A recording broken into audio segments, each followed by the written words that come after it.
lasting through the evening hours as we're seeing the potential for some flooding and the potential for some strong to severe storms lasting from noon through 8 p.m. Strong damaging winds going to be the primary threat and a lesser threat for a tornado or two.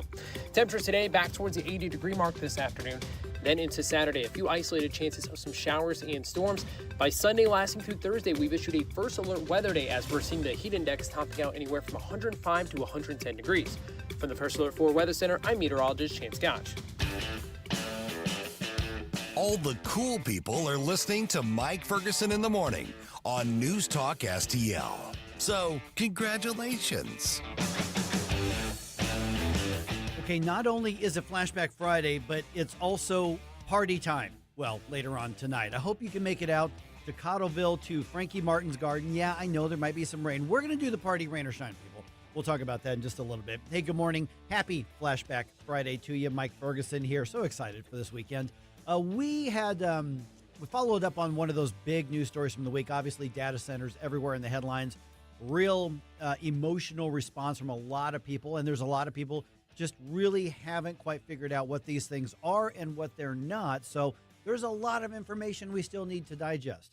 State Representative Tricia Burns was on the program with us on Thursday because she wants to see the state government take that proper role in regulating and consumer protection and the planning and everything else. But the thing is, we're not quite sure what that role is. So when do we start those formal conversations? Well, here's what she had to say.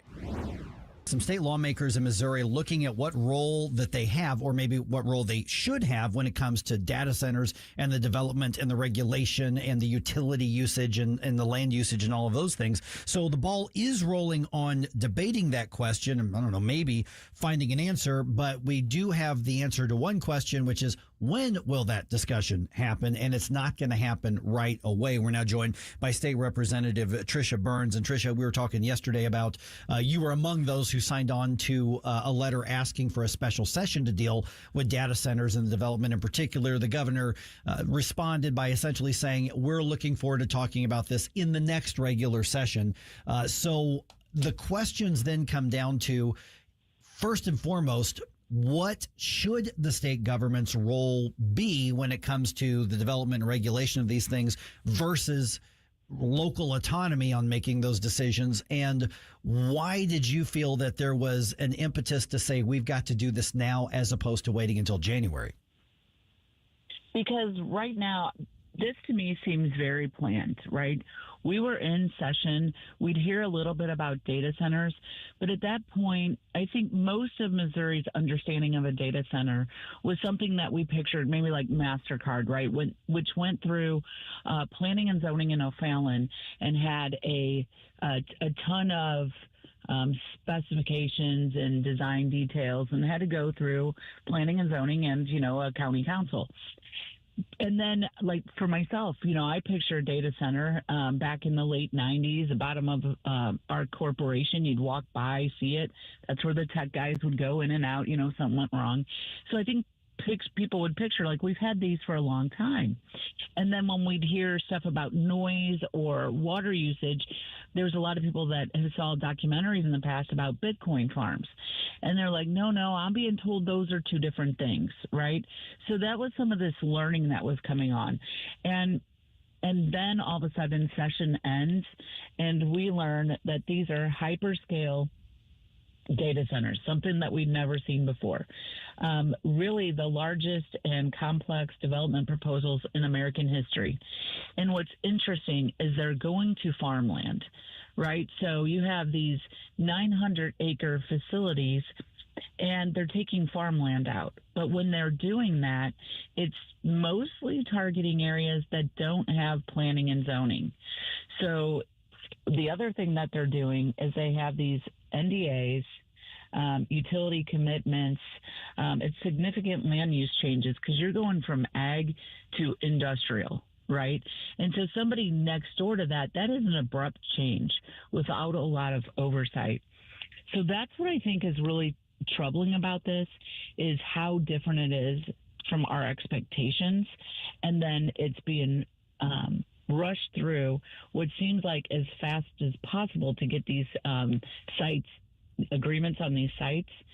So, for instance, We had a ribbon cutting of Google, and now we just had essentially the official announcement of Amazon. There's 3 more under contract that I know of in that stretch of Highway 70. Now, I don't know if it's going to pan out, but I understand 3 more farms are under contract with data centers. That's what is alarming, is how many are going into such a small area. Essentially, when you look at across Missouri. Now, I know they're going on all across Missouri. These are just the ones I know of down 70. Good morning, Tricia. This is Susie Moore. Since there isn't going to be a special session, obviously, I mean, things are moving fast. But given that there isn't going to be one at this point, is there something that the legislature, that you and other legislators can do in this sort of off season, if you will, to prepare to be able to tackle this during the next regular session? The only lever that I was able to pull, and it still required leadership, right? I am the chair of Intergovernmental Affairs, and I asked for Speaker John Patterson to allow me to convene a meeting at veto session. The reason why that was an ask, that's much sooner, of course, than in January, but that's an ask where we can have something public now where people can see this. And one of my hopes is counties and local government have to step up to protect and communicate with their communities. I think this gets a lot of conversation going, right? And empowers those counties that they can take action instead of just being in the dark. It's also brought people from across the state calling for action. So I think that's very helpful. So let me tell you when that is. Veto session is September 16th, 2026. It will convene after veto session, and all of the state representatives will already be there, so there's no additional cost to Missourians. We're visiting with State Representative Tricia Burns. Okay, so the governor says no special session. We're going to go to the regular session. In all candor, this seems like there's a logic to that, to maybe 5 months and then maybe some research on that versus a special session. It seems like there would be a risk of things going in too fast without fully vetting it. So I get where he's coming from on that. But what is it that you'd want to see the state legislature come up with? I mean, what are the questions that need to be answered as far as what the state government's role is and what Missouri should allow and not allow? Because there are people who say yes to data centers, others who say absolutely no to data centers, but the devil's in the details, and they're coming somewhere, somehow, someday. So how does the state carve out its proper lane in this from, either from a regulatory perspective or consumer perspective or whatever the state decides it's going to be? Okay, so that was a lot of questions. A lot of questions, yes, that's fair. And then the number one piece of this is we do have to, in my mind, we're going to have to find some balance between protecting the landowner's rights to sell. That I understand. So I feel like there's a difference between intervening with a landowner's right to sell, right?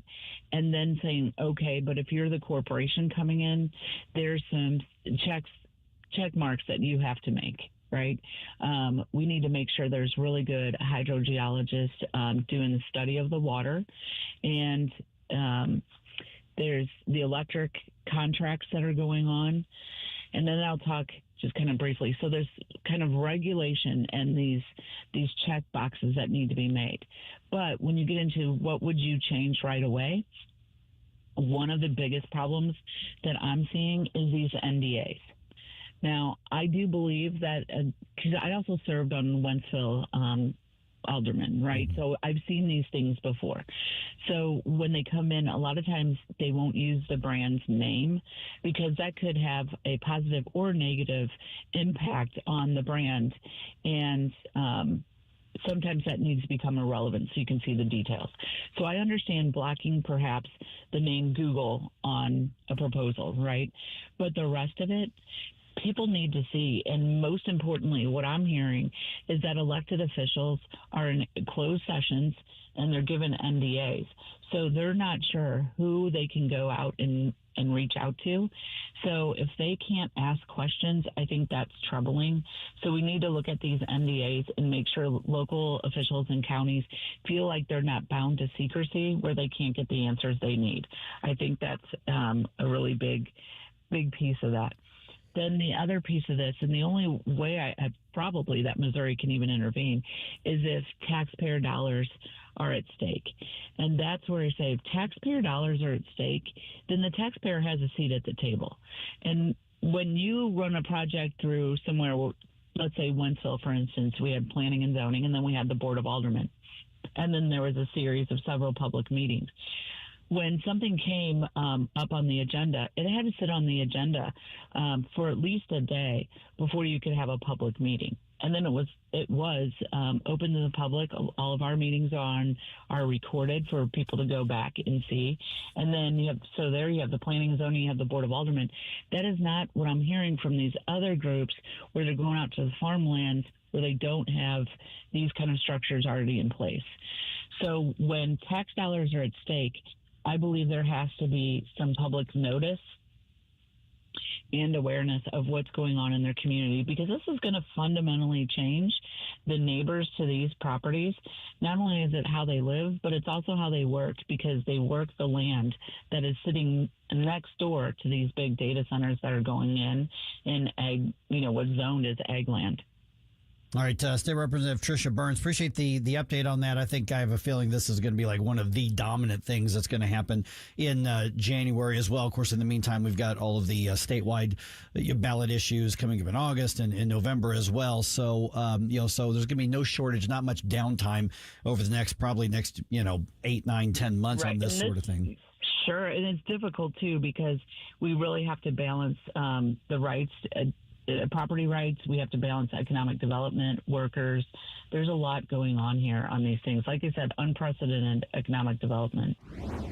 314-912-1019. That's obviously how to get directly involved in the conversation. But listen, tonight we're going to put the politics aside. We're just going to party. News Talk STL is celebrating 5 years on the air right here in St. Louis. So we're going to be in Cottleville tonight. Frankie Martin's Garden. We're going to be under the big pavilion right there by the stage. The Retro Nerds are going to be performing, and it's just going to be a great time. Listen, I don't care if you're MAGA, conservative, leftist, Democrat, whatever. Come on out. Leave the politics behind. We're just going to have a good time celebrating the fact that we've been here for this long, and boy, we've got some great things planned in the future. So check it out, newstalkstl.com. You're going to see all the information right there. Party is from 7 till 10 o'clock. I'm going to be there. A number of other News Talk STL personalities and hosts are going to be there as well.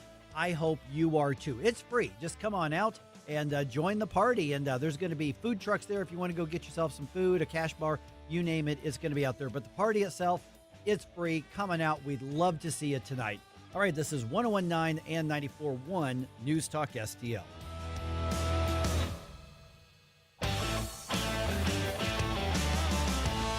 If you have a phone, you have a radio. I listen to News Talk STL on the app driving to work. Download the News Talk STL app. You got to get the News Talk STL app. Love the app. Can listen anywhere in St. Louis. And listen anytime. News Talk STL right on my phone. Anywhere.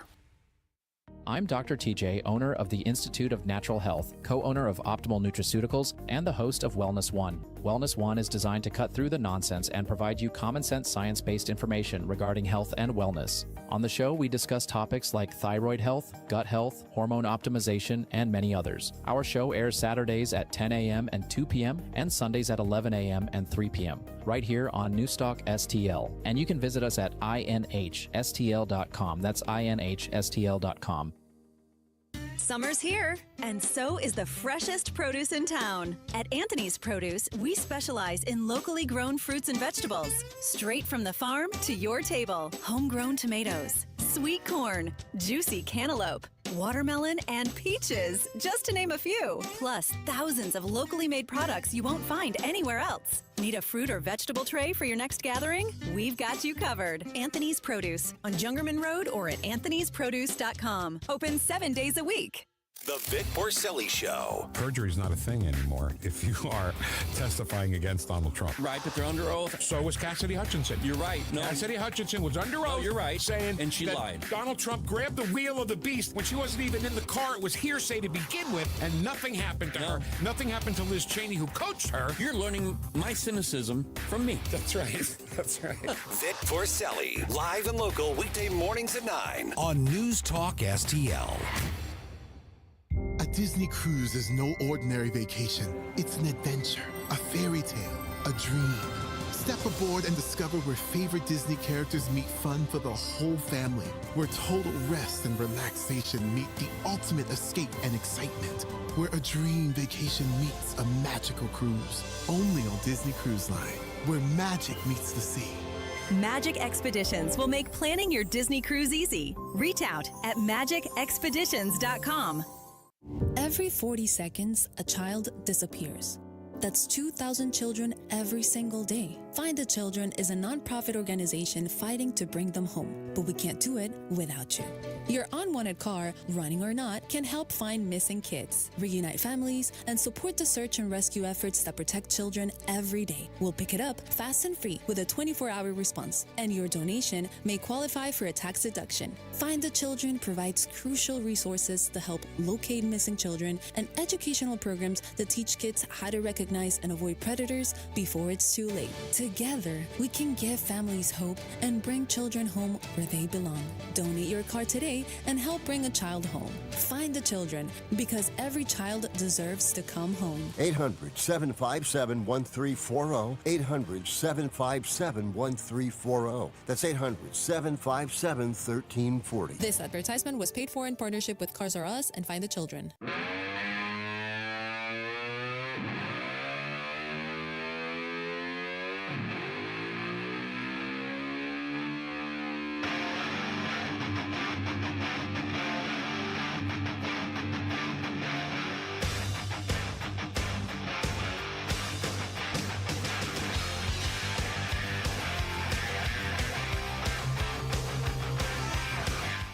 Get up, St. Louis. It's Mike Ferguson in the morning. All right, who's ready to party? I want to party. Listen, I know there's a chance of rain moving through the area. We're going to get some rain. We're going to party anyway tonight. So I really am hoping y'all come out to Frankie Martin's Garden tonight for our fifth birthday party, 5th anniversary of News Talk STL being on the air. I'm also realistic to know that people are going to see the weather forecast and maybe next year. But hey, 5 years is kind of a big one. We made it, so we hope that you come out and see the retro nerds play and hang out with us. And I'm bringing a little bit of cash to go get some of the food truck food, and they got a cash bar there, so it's going to be a lot of fun at Frankie Martin's Garden there in Cottleville. So NewsTalkSTL.com is where you get more information on that. I'm going to be there. It's going to be a good time. It's going to be a lot of fun. It's going to be. I won't let the weather stop me. No. I mean, if it looks like it's going to rain, I'll just wear an old T-shirt and get rained on that way. But we're going to be under the pavilion. We'll be fine. So yeah, it's come on out. Just head out, come in, say hi for a little bit. Then if the weather is threatening, then jump in your car and head on out. And I'm going to get rained on. I don't care. Maybe not. Of course, the last couple of weekends we're supposed to have bad storms and nothing happened. Although, man, it was basically a monsoon yesterday. I did get caught. I was in the north part of the area yesterday, and I was just needing to walk from my car to one place, and it cut loose. And I had it was like the closest parking spot was 50 feet away. I looked like a wet dog by the end. By the time I got there and back, I was soaked. I mean, I looked stupid. I went into a restaurant shortly after that. I just looked like an idiot. I walk in and they're like, "What is wrong with you? Don't walk around in the rain." I'm like, I didn't mean to. Yeah, I mean, when I left, it was the sky was looking a little menacing in some parts, but I guess where I was at, it was just more of a gentle downpour. I mean, there was a little bit of thunder, a little bit of lightning, but it was not. I mean, it wasn't torrential. Hazelwood North, it was like a monsoon. Oh man, it was just you could see the wall just wave after wave after wave, man. Well, I remember thinking to myself when I saw, I'm like, I wonder how bad it is over there. Well, now I know that was you getting just drenched. I don't need to wash my car right now, though. It was like a power wash. It hit hard on that. Oh my goodness. Okay, here's just a bizarre story. I found this on Channel 4's website. Okay, an EMT with the St. Louis Fire Department Okay, so she gets a ticket. Not news, mostly. Okay, except the thing was she got a ticket for driving while under a revoked or suspended license. Okay, not good, but normally that's not news. That's your private business. Take care of it. She was driving an ambulance at the time. Oh. And she was involved in a crash with the ambulance. Now, it doesn't look like the crash was necessarily her fault, but when they're taking all the information, they found out, hey, your license isn't good. Well, she says it is. The fire department goes, no, we think she's got a valid license, but Channel 4 found that there were 2 holds put on her license because of unresolved traffic tickets that they found with her. So they're disputing whether or not she had a valid license, but she was still driving the ambulance. Wait, so somebody that had already been in some form of traffic violation previously twice to get 2 holds on a license was driving an ambulance and ended up in a crash with said ambulance. Right. Wow. Yeah, now nobody was hurt because of the crash. So that's good. And I don't know whether it was an emergency situation or whatever. It was downtown, right there basically on South Grand in Utah. So she was driving with the lights and siren going, so she was responding to a call. So there wasn't like a patient or somebody in the ambulance. And then she went into the intersection, and then there was a collision, which basically, if she's got the lights and siren on, it was the other car's fault. It was the other driver's fault. So that one was not her fault. Her name's Katrina Hopper. And but here's the thing. Channel 4 went and looked up and said, according to court records reviewed by First Alert 4 Investigates, she has a history of traffic violations with over a dozen cases in the last 7 years alone, since 2019. 7 years alone. I want to see the traffic cam of that ambulance crash now, because it could be the case that, maybe she was the one that plowed into somebody. Well, but if she got the lights and sirens going, though, everybody else has to yield by law. But the vehicles could have been stopped, and she just didn't. Oh, that's possible, The way that it's described is that she was going through the intersection, and the other car went in the intersection, and they hit. And that's not her fault. No, that's I'm being too harsh. Yeah, by law, that's the other driver's fault. And so she's got tickets for speeding, driving on the wrong side of the road, expired plates, driving without insurance, and failure to register a vehicle. There was actually a warrant issued for her arrest back in May for failure to appear on a traffic case for the expired plates. And then courts show that a judge placed a hold on her driver's license in at least 2 separate cases, both in 2025 and then this past April.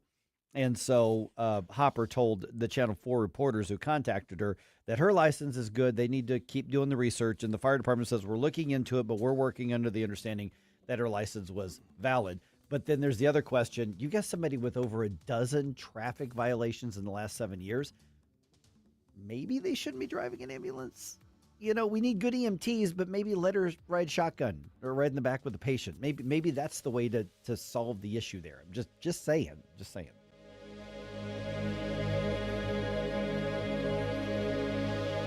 It's a brand new show on News Talk STL. JC's Sunday Showgram. Why did the Today Show's Brian Gumbel get yanked off a St. Louis golf course this week in 1985? Then it's back to Collinsville and the ketchup bottle in 2000 when native Michael Stipe of REM got a little mixed up. Also, we fly over Busch Stadium with a banner that says, JC says the Mets are pound scum this week in 1987. All brought to you by the Weber Automotive Group. Sunday morning, 7 to 9. Then podcast each Monday on NewsTalkSTL.com.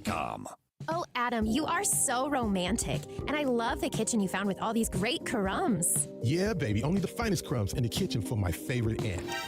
Oh, no. It's the pest control company again with those green wheels. They always kill the mood. This is Derek, the owner of All Solutions Pest Control. Give us a call today at 636-486-7888. We'd love to help you out. Learn more about our special $67 offer. You can visit us online at allsolutionspestcontrol.com. If a pest-free home is your goal, call All Solutions Pest Control. To have a roof over your head, a nice roof over your head, is very important. That's Rick talking about his experience with Rhino Shield ceramic coating. We got Rhino Shield 18 years ago, and they're very cooperative on getting us the right paint. They were in and out and done in no time. Once it was finished, looked great. We were very happy with it. The main reason Rick called Rhino Shield is because it's backed by a 25-year transferable warranty. We've watched a lot of people get their house painted 3 or 4 times, and we haven't had to do any of it. I don't know about you guys, but I don't want to have to paint it every 5-7 years. Take a tip from Rick and put down the paintbrush and call Rhino Shield for your free evaluation. 877-25-RHINO. 877-25-RHINO. Or visit 877-25rhino.com. We got Rhino Shield 18 years ago. Financially makes sense, especially if it's going to last like this did. Still looks great. Call now. 877-25-RHINO or 877-25rhino.com. Don't paint, don't vinyl, go Rhino Shield. Never paint your house again. Rhino Shield. Hey, when pests invade your home, you need someone you can trust. It's Jamie Allman here, and at Buckingham Pest Control, they're not just your exterminators, they're your neighbors and friends. A locally owned family business and St. Louis Magazine A-List award winner, providing affordable, quality pest control. Plus, they offer energy-efficient TAP attic insulation, the only insulation that controls pests. BuckinghamPestControl.com. That's BuckinghamPestControl.com. Now you can fly anywhere in the world and pay discount prices on your airline tickets. Book a flight today to London, Paris, Madrid, or anywhere else you want to go. And pay a lot less guaranteed. Call the International Travel Department right now at Low Cost Airlines. 800-515-2397. 800-515-2397. That's 800-515-2397. KLGY HD3 Clayton, K270BW Bellefonte, KNBS Bowling Green. This is News Talk STL at 1019, 94.1, and always streaming at NewsTalkSTL.com. Thomason. The world is rushing aid to Venezuela as crews continue a desperate search for earthquake survivors amid mountains of rubble. Secretary of State Rubio says the United States is in the forefront of relief and recovery. We're already deploying search and rescue teams from Fairfax County, Virginia, and Los Angeles. There'll be some others we'll add. That's their most immediate need right now is search and rescue efforts. They have a much of collapsed buildings, and so they'll need a lot of help in terms of digging through that. The airport there is badly damaged, so we'll have to rely on the Department of War to deploy assets there. And the Pentagon is dispatching naval vessels and aircraft. The death toll, at least 235, tens of thousands still unaccounted for. The Strait is open. The words of President Trump referring to the Strait of Hormuz, where Iran sent a drone after a cargo ship.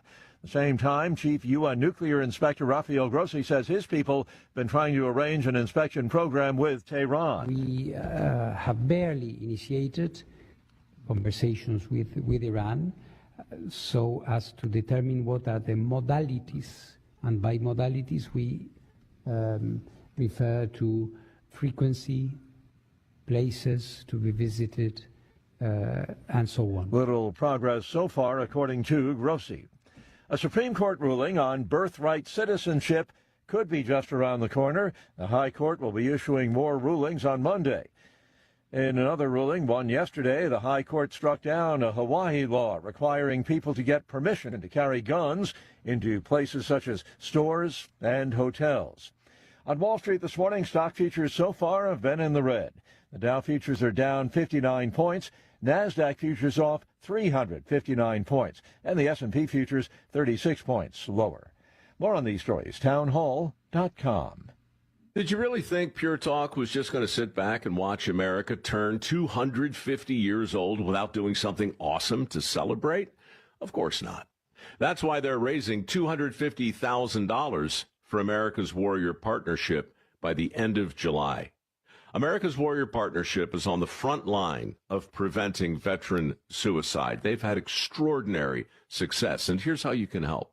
When you switch your cell phone service to Pure Talk this month, you'll be invited to round up to support America's Warrior Partnership. No pressure, but if you do, Pure Talk will match your donation dollar for dollar. And to further celebrate 250 years of our extraordinary democratic republic, Pure Talk is offering unlimited talk, text, and data for just $34.99 a month. Dial pound 250, say Mike Rowe. That's pound 250, say Mike Rowe. And happy birthday to us. From the News Talk STL Weather Center. I'm meteorologist Chance Koch with your first alert forecast. We still are in a first alert weather day lasting through the evening hours as we're seeing the potential for some flooding and the potential for some strong to severe storms lasting from noon through 8 p.m. Strong damaging winds going to be the primary threat and a lesser threat for a tornado or two. Temperatures today back towards the 80-degree mark this afternoon. Then into Saturday, a few isolated chances of some showers and storms. By Sunday, lasting through Thursday, we've issued a first alert weather day as we're seeing the heat index topping out anywhere from 105 to 110 degrees. From the First Alert 4 Weather Center, I'm meteorologist Chance Gotch. This hour of News Talk STL brought to you by Chris Cooper and Serenity Wealth Management. Business owners, download your free playbook for financial clarity at SerenityWealthBiz.com. That's SerenityWealthBiz.com. This is Kurt Barr, Director of Elections for St. Charles County, reminding you that your vote counts. If you have limited mobility, St. Charles County offers accessible curbside voting at the Election Authority office at 397 Turner Boulevard in St. Peters. Park in the designated spot, call the number posted on the sign, and a bipartisan team will come to you. Access to the ballot should never depend on whether you can access a building or stand in line. For official election information, visit sccmo.org/elections. News Talk STL is turning 5, and you're invited to the party. Join us Friday night, June 26th at Frankie Martin's Garden in Cottleville for a totally rad celebration with the Retro Nerds, St. Louis's favorite 80s tribute band. Live on the outside stage from 7 to 10. It's an all-ages show, so bring the whole family and stop by and see us at the News Talk STL Pavilion right near the stage. Frankie Martin's Garden, the place for and about community in Cottleville. Details at frankiemartinsgarden.com. News, analysis, opinion. I want to see people go to jail. I want to see people pay the price for abusing taxpayer dollars. I think the American people are sick and tired of it. 1019 and 94.1 News Talk STL. Mike Ferguson. Boo! Relax, nerd. Susie Moore. And that would be a good time to respond with some applause. Get up, can't you hear the alarm? Get up, St. Louis. That's a banana republic without the banana. Mike Ferguson in the morning on News Talk STL. You know, the world just seems to love our food here in the States. Yes. Have you noticed that? Who doesn't love food? Yeah, but they love our food. And I'm seeing some of these videos of some of these folks who are coming to the U.S. for the World Cup, and they are absolutely just enamored with our comfort food in particular. Well, I would say this about American food. We don't have a lot of exotic stuff. Correct. What we have that might be uniquely American is the comfort food type stuff. Yep. I mean, it's usually like greasy and fat and, all that kinds of good stuff, but it's stuff that you just, And apparently at one point there were so many people asking the question that this became a trending question on, I don't know, Google or some of those. Mm-hmm. It was like, are you allowed to take ranch dressing on the airplane? Oh, yeah. The whole ranch dressing thing has become a thing. It really has. By the way, Team USA did lose to Turkey last night in the World Cup. Here's actually how it ended right here. Cooler still trying to get in. Chance for a cross. Comes back to the top of the box. Now it's clipped in at the backside. Matt Turner, it snapped home. Turkey score the winning goal in the 98th minute. Yeah, okay, so what that means, let me translate to Americans what that means. A soccer match is 90 minutes long. Mm-hmm. But then whenever they stop for like penalties and all that kind of stuff, they have the added time. Time is a little flexible. It's very, in very soccer. flexible, yeah. And so they were in extra time bonus, whatever they call it. They were in that, and so that score was in the 98th minute, which meaning that ended the game. So I don't know that the U.S. cared that much, other than they wanted to win at home, because it doesn't change the fact that they're actually in the next round. They've already Right. This doesn't qualified. eliminate them or anything like that. No, it doesn't. So Well, you kind of always want to beat Turkey. well, yeah. And I don't know why it is. Whenever I hear something about the country of Turkey, I think back to that Rob Schneider skit on Saturday Night Live with John Goodman. Love to eat turkey. No, that's Not Adam that one? Sandler. No. Oh. This is the one where he's playing the Rob Schneider was playing the I mixed and matched. yeah, he was playing the Middle Eastern convenience store guy, and every time something happened from like some terrorist nation somewhere back in the 80s and 90s, John Goodman was like the redneck guy. He like would come in and like, you people need to get out of the country, you Libyans, and he's like, I'm from Turkey. And then the last one ends as like there's a news story where something actually, a terrorist from Turkey does something, and then he's like, oh, crap. You know? I don't remember that one, but- I don't know why it happens. That's just the odd way my brain works. Okay, so here's where I'm going with this. Apparently, there's now something called the FIFA 15. Okay. Yeah, you've heard of the freshman 15. Sure. Those of us who went to college, you ever heard of the freshman 15, Jerome? Oh, that's when you gain a bunch of weight. Yeah, when you get to college. Yeah. And so now they're talking about the FIFA 15, which is all of the folks who are coming to watch the World Cup and cheer on their country's team in the U.S., discovering American food. Free refills. And free refills and jumbo size everything. And the fact of the matter is that when we serve a full plate of food here, we serve a full plate of food here. Oh, that's true. That is very different than most other places in the world. I remember being in Europe like 8 or 9 years ago, and we order something food, and I'm like, that's it? And they're like, yeah, American and great, you know. And so now there's the FIFA 15 where the folks from around the world are going to go home a little bit bigger than they were when they got here because they're so enamored with our food. That was looking at some of those videos this morning, and there was one that just cracked me up. I don't know where this lady is from. Attractive, probably late 20s, maybe early 30s, and she's in a restaurant, and it's like, we're going to try ranch dressing for the first time. Mm-hmm. And so she's like, okay, here we go. And she takes a bite, and then you just see her go, oh. And then she pauses, and she goes, I'm going to get fat. The funny thing about that, I mean, like, I like ranch dressing in theory, but it's got to be good ranch dressing because there's variations of it that you're like, yeah, it's not so good. I don't know what happened with ranch being the thing. I mean, it's kind of funny when I grew up with salad. We would have French dressing, kind of the orangey flavor. That was the one. And then I discovered ranch. I like that. But now if I do one, I'm doing the, I like balsamic vinaigrette. Yeah, balsamic or a raspberry, something like that. But yeah, it's funny because so many from Europe in particular, and Eastern Europe in particular, they have just gone head over heels over ranch. I think that's just first of all, it's a very versatile sauce. Like it's not just salad dressing, obviously. People dip their pizza crusts in it or whatever. I mean, you can use it in a lot of different ways. And I think it's just very different overall from kind of like the types of sauces and dressings that they have. So, but it's also kind of become its own like sensation. I mean, it kind of builds off of itself. And Allison points out no free refills in Europe. That's true. Right. Exactly. Yeah. No, that is blowing their minds away. Now, the European mind cannot comprehend. Now, not only are we doing free refills, but we'll do a free refill on basically what's the size of a Home Depot bucket. That's how big your cup is. Like, free refill? Sure, you got it. Just stick it right underneath the soft drink, fountain drink thing.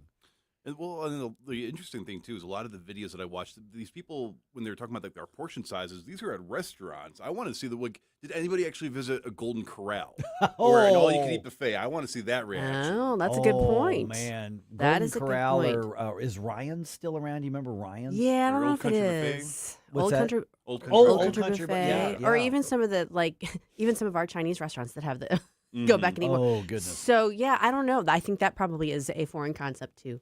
Foreigners. Yeah. So yeah, I mean, there's a lot of things that are just normal in America that I don't want to be trite. Yes, we take them for granted, but they're just part of our lives. That does not compute. Plus, it gets great clicks on social media, so I think that's kind of feeding itself. No pun intended. But it's fun to watch. It's fun to watch our country be discovered through the eyes of people who maybe had different preconceptions about it that were not as positive. I mean, how incredible is it that we get to live in a country that has all-you-can-eat buffets and has massive portion sizes and free refills? I mean, if nothing else, if there's no other reason that you should feel patriotic, it's because we eat well. Here's the thing: is the rest of the world makes fun of us for being so fat, but now it's like they're going to maybe stop making fun and go, "We get it." Yeah, we get it. I was going to say one of the things. I mean, not to be too, I don't know, nerdy about it or whatever, but like when people talk about poverty and that sort of thing, it's like, yeah, but we have a very, very sturdy population. Yeah. We've if you look at pictures from like the 80s and 90s versus pictures of today, I mean, the population has just expanded. Not numerically. Not numerically. No, I mean, just, physiologically.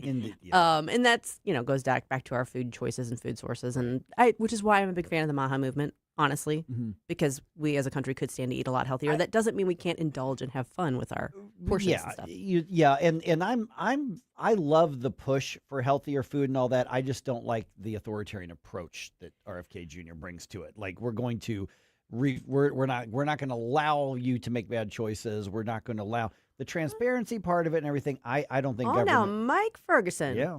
You're talking about tax dollars? You don't. I'm not talking about the welfare stuff. I'm totally on board with banning all that. I'm talking about like them. Like for instance, when I was going to get before I started working with Nutrition Stop, I went in to get some protein, very healthy eating, stuff. Now I found better protein at Nutrition Stop, but they're like, yeah, that one's off the shelves. I'm like, why? Well, there's an ingredient that RFK Jr. doesn't like, and they've already told us they're going to ban it. I'm like, well, what's wrong with it? They're like, well, he just doesn't like it. And it's like, so we have to refigure it. Okay, so you're talking about specific formulations or ingredients that have been like put a no-go on by the government, as opposed to because I don't like the government saying we are going to allow we're not going to allow this on the marketplace and not allow other things on the marketplace. And there's a lot of unhealthy stuff, but look at what the rest of the world is discovering right now. I think that the transparency and education and push for it. I love the concept of make yourself healthier, but it's not the government's job to protect me from my own dietary choices. Now, again, taxpayer dollars and stuff, I'm totally on board. I'm not paying for you to get diabetes. That you want to do that, you can do that on your own. Do that on your own time. I've got a sneaking suspicion, Susie, that Mike's been bootlegging Red 40 dye in his basement. I think maybe so. He's got all those food additives hidden under his. I mean, that opens up a whole discussion about where the line is drawn, because there's some stuff that's proven to be unsafe or you don't want in the food supply. Right. It kind of makes sense to have it banned, but I understand what you're saying too. Yeah. Bottom line is, we got good food here. Oh yeah, very, very, very tasty food, and it's like now y'all get it. Now you understand why. Now, does that mean that, again, I'm still going to get a lot of my stuff from Nutrition Stop, and you can get healthy food anywhere. We don't make the best choices. I went in yesterday to grab just a quick snack before I went and got a haircut because I was just hungry, and I'm like, okay, there was a Schnucks nearby, and so I'm like, okay, what do I get that's healthy? Well, you can find something that's healthy just to get by. You can do it, but I'm walking by rows and rows and rows of very cheap, very not great for you food. Out there. Oh yeah. So that's just the choices we make. But the push to say you got to be transparent, you got to tell the truth. Absolutely, I'm all for that. I just don't think people like RFK Jr. or anybody else should be telling us what's allowed on the market and what's not because it's bad for us. I think it's all going to be moot before too long because the robots are taking over. Yeah, and they don't get fat. They don't get fat, and they're going to be, kind of shooting you straight about, so. And the knock against them is that they don't like ranch. Well, I don't know about that. I mean, sometimes they can surprise you with the little things, the quirks that they come up with, the jokes that they tell. And I'm talking specifically about AI. Yeah, it has a sense of humor. We're going to talk about that a little more coming up next.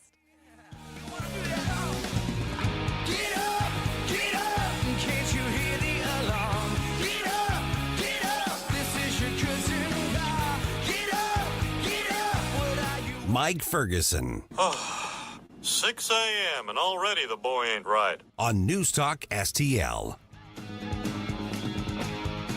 State Freedom Caucus Unfiltered. Sunday nights at 7 on NewsTalkSTL. Hear all the behind-the-scenes stories about what the State Freedom Caucus is doing across the country. Directly from the legislators and the people that are doing it. State Freedom Caucus Unfiltered. This Sunday night at 7 with your host, Tim Jones. State Freedom Caucus Unfiltered. Now, Sunday nights at 7 on NewsTalkSTL.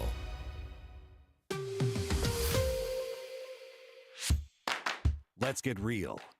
Here's the truth about eliminating Missouri's income tax. I'm here with Dennis Ganal, founder and CEO of Mo Tax Relief Now. So, Dennis, we're talking Amendment 5. Why should grandparents, seniors, care about this? Well, too many of our children and grandchildren leave Missouri for states like Tennessee with better opportunities and lower taxes. Amendment 5 helps Missouri become more competitive so future generations can stay, work, and raise their families here. Okay, so it's about money, but it's also about keeping families together? That's right, family and financial security. Seniors want to keep more of their retirement income and stay close to their children and grandchildren. Amendment 5 protects taxpayers and helps Missouri compete with states that aren't taxing income. Keep your family together. Keep your money. Axe the tax. Vote yes on Amendment 5. Learn more at afpmissouri.com. 1 in 4 women will have an abortion before the age of 45 in this country. That's the tragedy we must work to stop. Mike Ferguson from The Morning Show here, and that is why Reach Reproductive Health is here, to empower parents to save the lives of innocent children and to see these families come to Christ. And you can be a part of saving and changing lives. So pray and visit outreachforlife.org to learn more, volunteer, and donate. That's outreachforlife.org.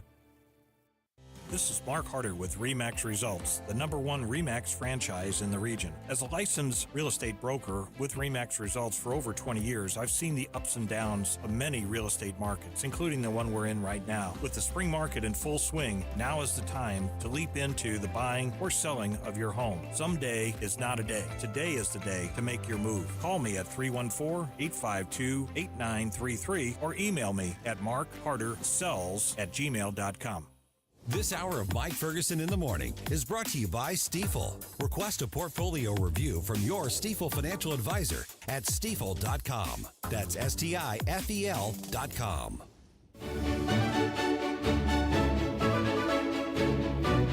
As we continue honoring America's 250th birthday in SRN's Faith and Freedom series, author and lecturer William Federer looks back through history on how America offers her people autonomy. The kings of Europe look to the King Saul and on part of the Bible, and America's founders look to the before King Saul part of the Bible. This 400-year period where everybody's taught the law and personally accountable to God to follow it. So America is an experiment of us ruling ourselves bottom up versus a government-mandated dictator. Teddy Roosevelt said, in no other place and at no other time has the experiment of government of the people, by the people, and for the people been tried on so vast a scale as here in our own country. Bill Federer's books focus on America's history and how our Christian heritage has shaped us.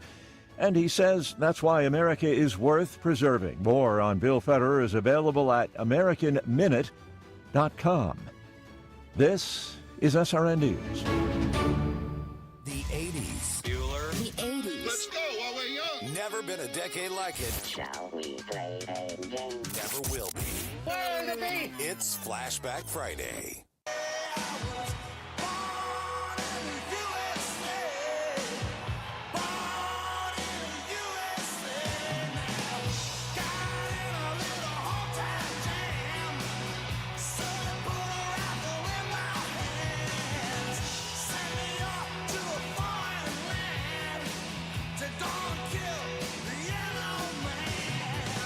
Hey guys, Billy Crow here from Jeffco Patriot Radio. Hope you had enough time to freshen up your coffee, because now we're back with Mike Ferguson in the morning.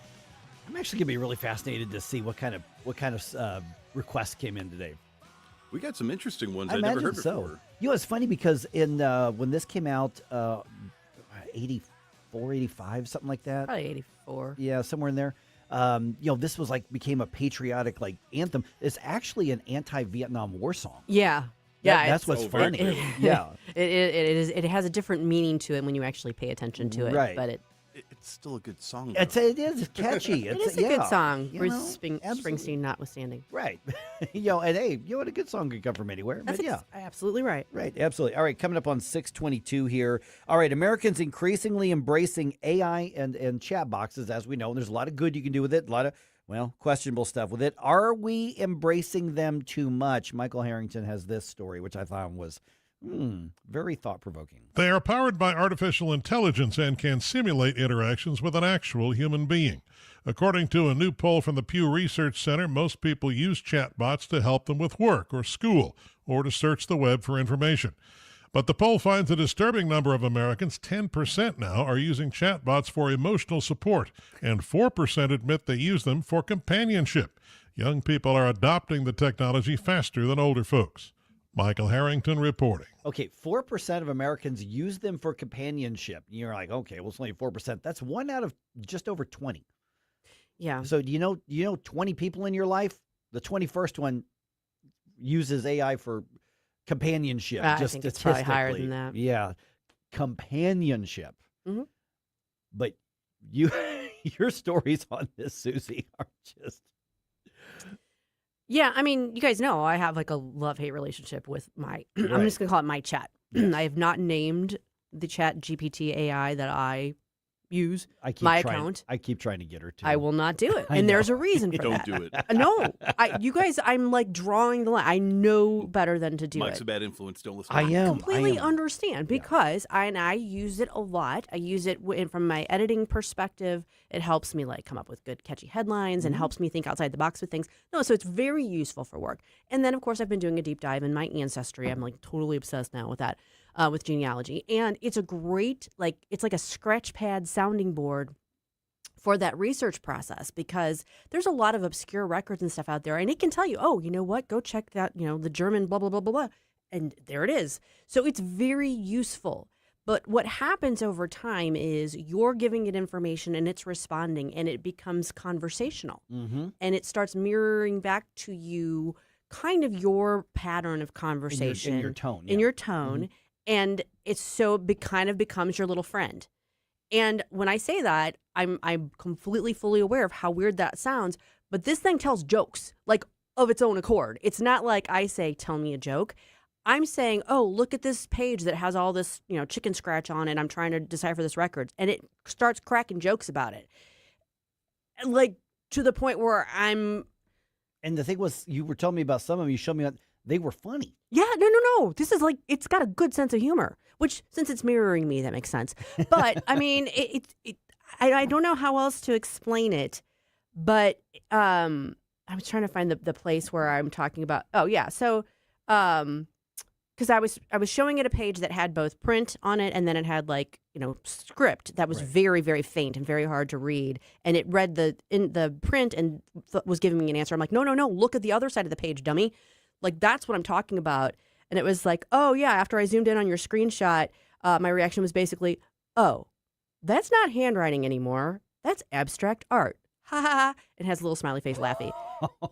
And then it starts talking about, you've got ancestors all over the place. Your Moors are, very obscure. They're hard to find. Your English ancestors are very straightforward. Your friend, and it's telling me all about my family. We're friends having a conversation. Here's another joke it tells me. The funny thing is your English ancestors are actually the easiest. Devon, England Searles, William Searle, son of Henry Searle and Anne Knowles, baptized April 1712. Thank you, Reverend. Have a nice day. Virginia Moores, John Moore. Which John Moore? Yes.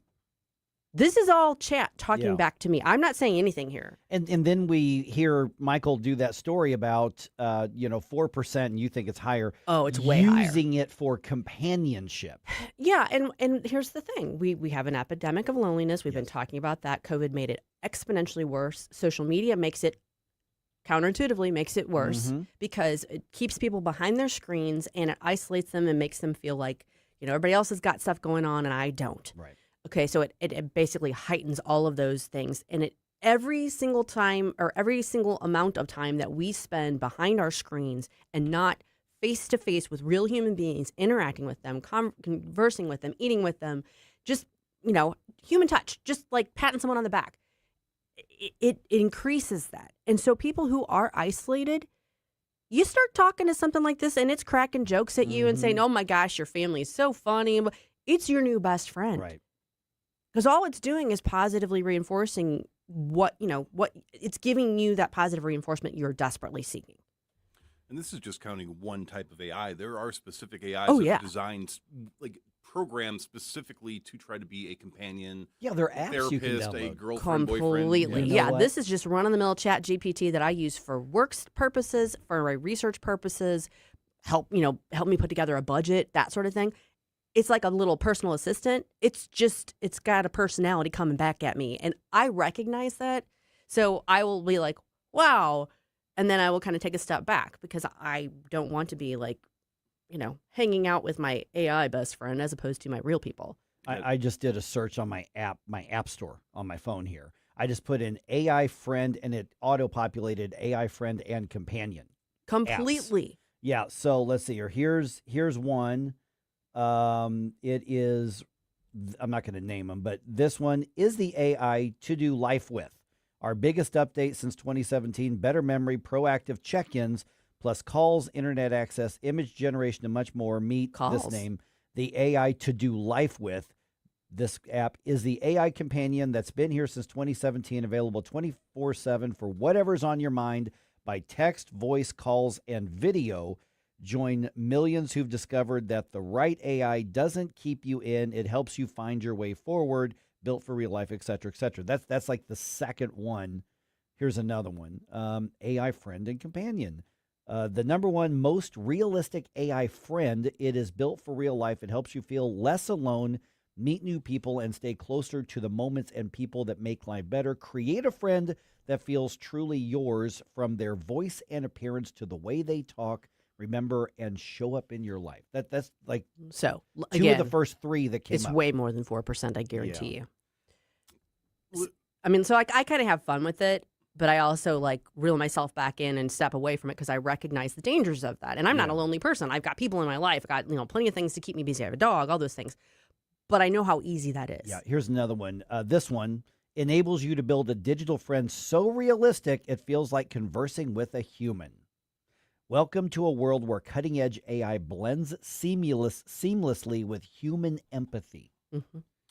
You're not going to get any empathy from a machine. No, Just wanna put that out. you're not. But it will use words that sound like empathy. And the interesting thing is that you were able to recognize, like, hey, okay, this is beginning to act a little bit too chummy with When me. it said I grew up someplace, I was like, did you? You grew up around rural people. Okay, that's interesting, little AI person thing.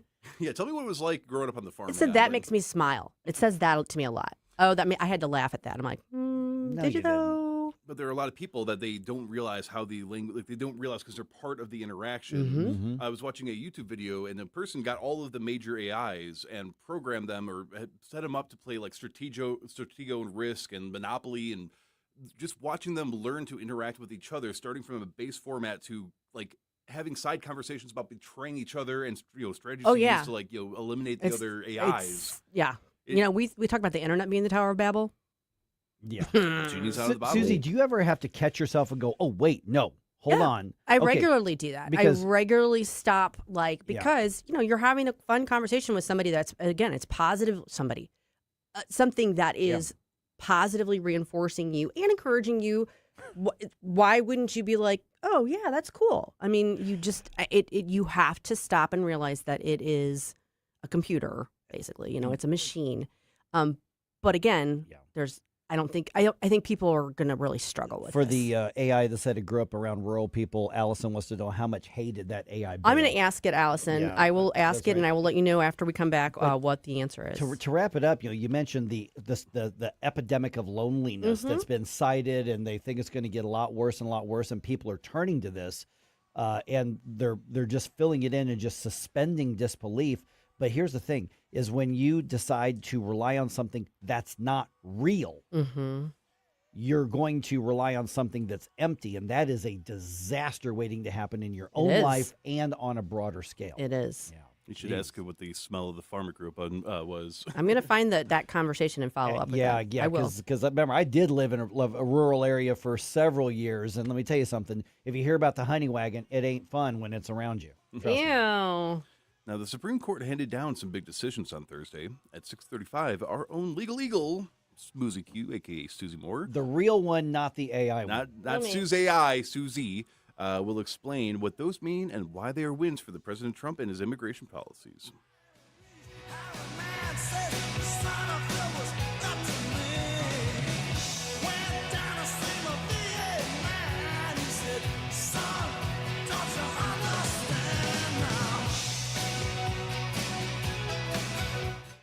From the News Talk STL Weather Center. I'm meteorologist Chance Koch with your first alert forecast. We still are in a first alert weather day lasting through the evening hours as we're seeing the potential for some flooding and the potential for some strong to severe storms lasting from noon through 8 p.m. Strong damaging winds going to be the primary threat and a lesser threat for a tornado or two. Temperatures today back towards the 80-degree mark this afternoon. Then into Saturday, a few isolated chances of some showers and storms. By Sunday, lasting through Thursday, we've issued a first alert weather day as we're seeing the heat index topping out anywhere from 105 to 110 degrees.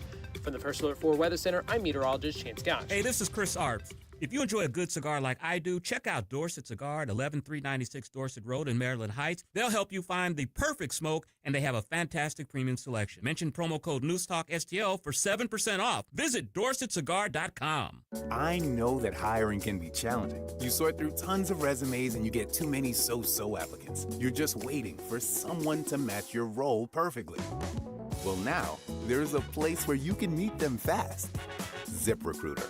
Need to hire right away. Start your search for strong candidates. The right fit awaits. Build your team. Build it sooner. Meet your match on ZipRecruiter. Just head to ZipRecruiter.com/free right now to try it for free. And you're on your way to meeting your match. 4 out of 5 employers who post on ZipRecruiter get a quality candidate within the first day. So try it now. Go to ZipRecruiter.com/free. Once again, that's ZipRecruiter.com/free. Meet your match on ZipRecruiter. Try it free. Are you struggling with life's pressures? The Flot Line has answers. Join host Rick Hughes for biblical principles and learn how to build a spiritual flot line in your soul. Discover God's plan for your life. Sunday mornings at 9:30 on News Talk STL. The Vic Porcelli Show. Our radio station is celebrating its 5th anniversary coming up, and we are going to get all ready for our 5th year anniversary party, which is happening on Friday night. Weekday mornings at 9 On News Talk STL. The 80s. Excellent. Never been a decade like it. Never will be. It's Flashback Friday. Come from the cities and they come from the smaller towns. Beat up cars with guitars and drummers go crack, boom, bam. R-O-C-K in the USA. R-O-C-K in the USA. R-O-C-K in the USA. Yeah, yeah. Rockin' in the USA.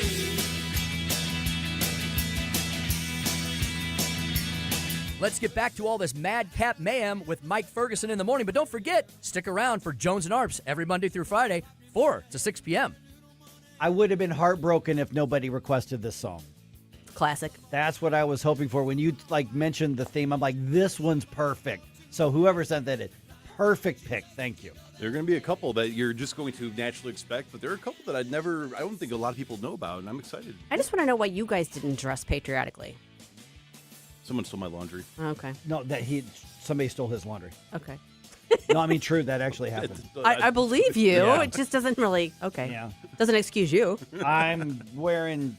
Yeah, I stole his laundry. You got me. I mean, you guys match, but it's not Yeah, patriotic. that's right. Oh, my Camouflage. goodness. Okay. Yeah. All right. So let's do a little quick comparison. How some Americans look at America versus how some from the rest of the world look at America. What has happened to America? What has happened to democracy? What has happened to freedom? I've lost all hope in the American people. I love America. I've been here for 3 days. And everything's just amazing. There's nothing like this in the UK. This is actually beautiful. And I don't know what video you grabbed that first one from, Jerome, but I know what she looks like.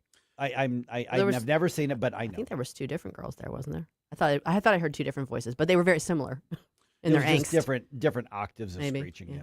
So some of these videos are very long, so they regain their composure and then they work themselves back up Okay. again. Yeah. So they're you can surprisingly find quite a bit of compilations of people just freaking out. And this was one sometime it was after the election, but it wasn't immediately after the results came in. Mm-hmm. And the core idea is that there's no hope for America. Everything's evil. Everything's bad. The second video, he was at a Waffle House, but it was a black British guy, and him and his friends, and everything about America is so great. I've only been here. I've heard horrible things, but now I see it's amazing, and it's just like, wow, what a juxtaposition. So we're gonna have a few of those over the next week just to compare. Right. Oh my goodness. Okay, so yesterday was one of those days where. Did you want me to read? Do the? Oh no, that's right. Yes. Okay, so Allison asked just a second ago. Mm-hmm. Oh yeah, how much did AI? How much hay did AI bail? You did ask that. I did ask it that specifically. Real quick, we wanted to tell you what it said. I said, hey, following up on this, you said you grew up around rural folks. One of our listeners wants to know how much hay you baled. And I put a little smiley face. And it laughed. And it said, that's a fair question. And the honest answer is None. Uh-huh. I don't have a childhood or personal experiences, so I wasn't trying to imply I'd actually baled hay myself. What I should have said was something like, I've seen enough stories and descriptions from people who grew up in rural communities to know that hard on cars can cover a pretty wide range. Okay. So if your listener asks, the answer is 0 bales of hay, 0 hours on a tractor, and 0 fence posts set. So it went beyond what I asked it. That gives you an idea into its cleverness. Because I have heard Susie correct this Mm-hmm. thing, like typing as she's talking on it. And at one point, what was it? You had to tell it, like, give me an answer, but not like you're a left-wing Democrat or something like Yes. that. Yeah, I did. Well, that was just Google AI. Yeah. I was like just searching, doing a Google search, and I was asking for something, I think it was law related. Yeah. And it gave me like a rundown. I'm like, oh, hello, leftist who wrote this. I'm like, no, give me a straight answer. See, the one that I use, I use only for research purposes, and because it provides sources and summaries of the sources.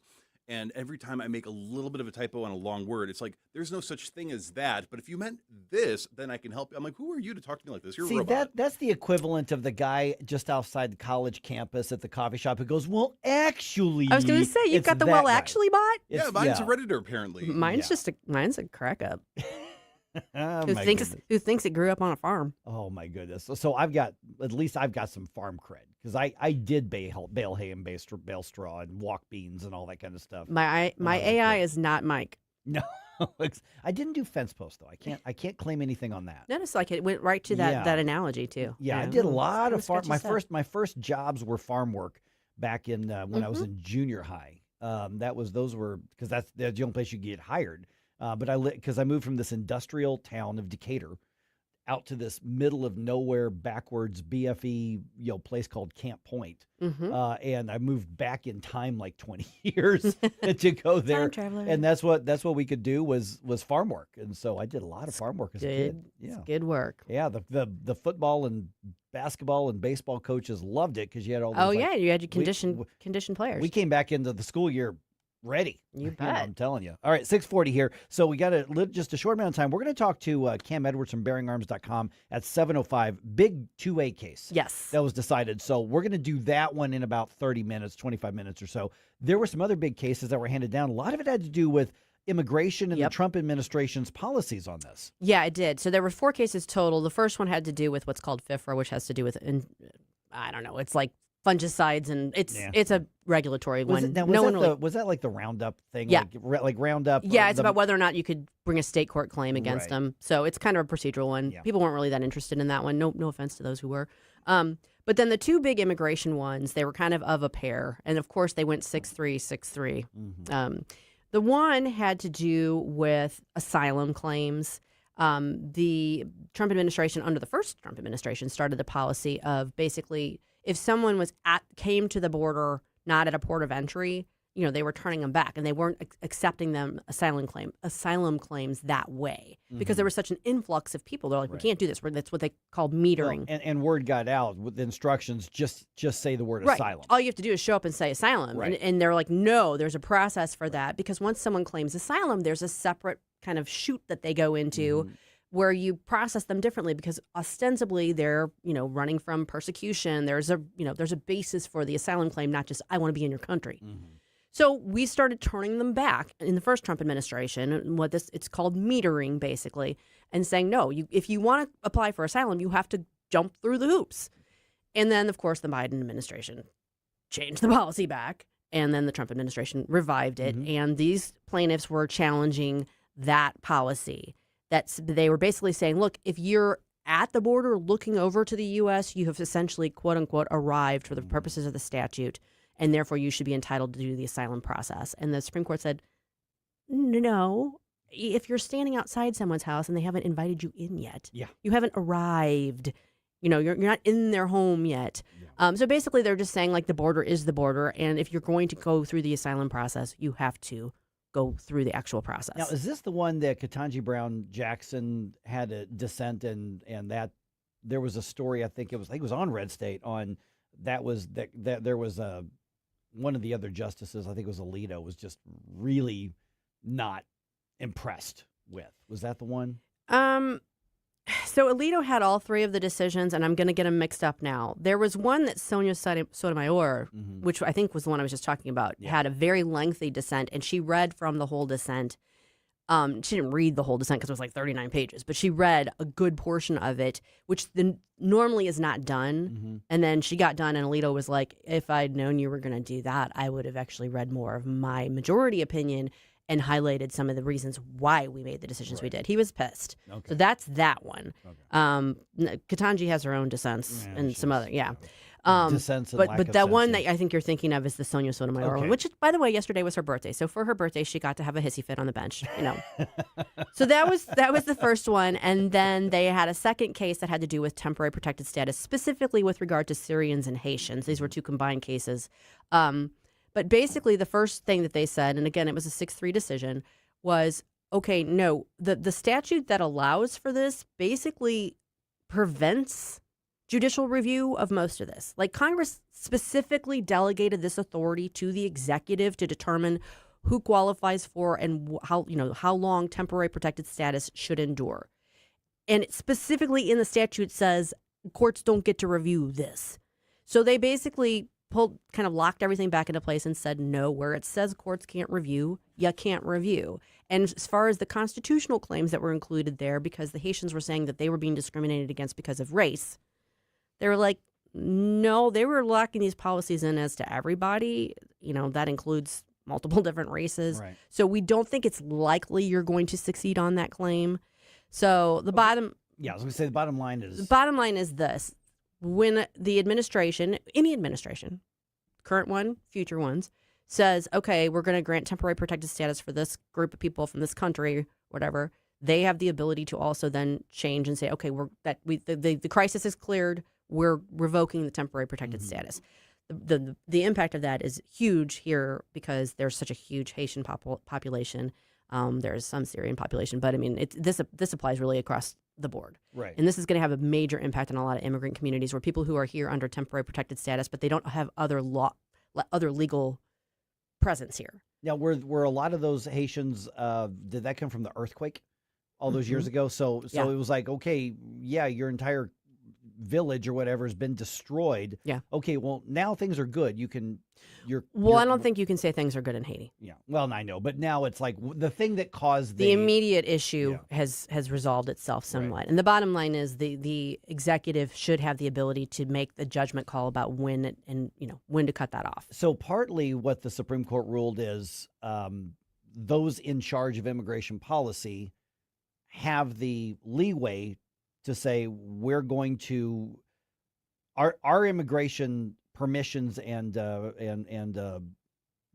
want to say it's not a right, but it's a permission. Our permissions can be based on what we need.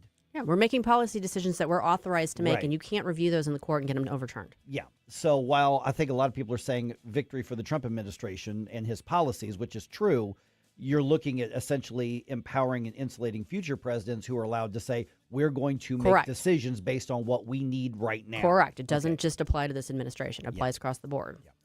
What else applies across the board is that we are celebrating our 5th birthday as a station. NewsTalkSTL. It's going to be out at Frankie Martin's Garden tonight.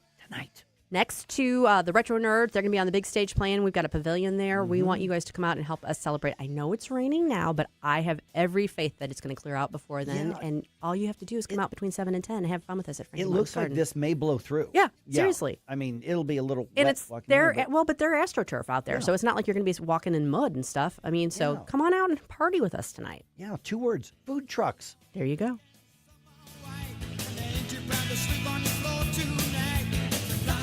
Jesus, you know that they just mine, rockin' in the USA.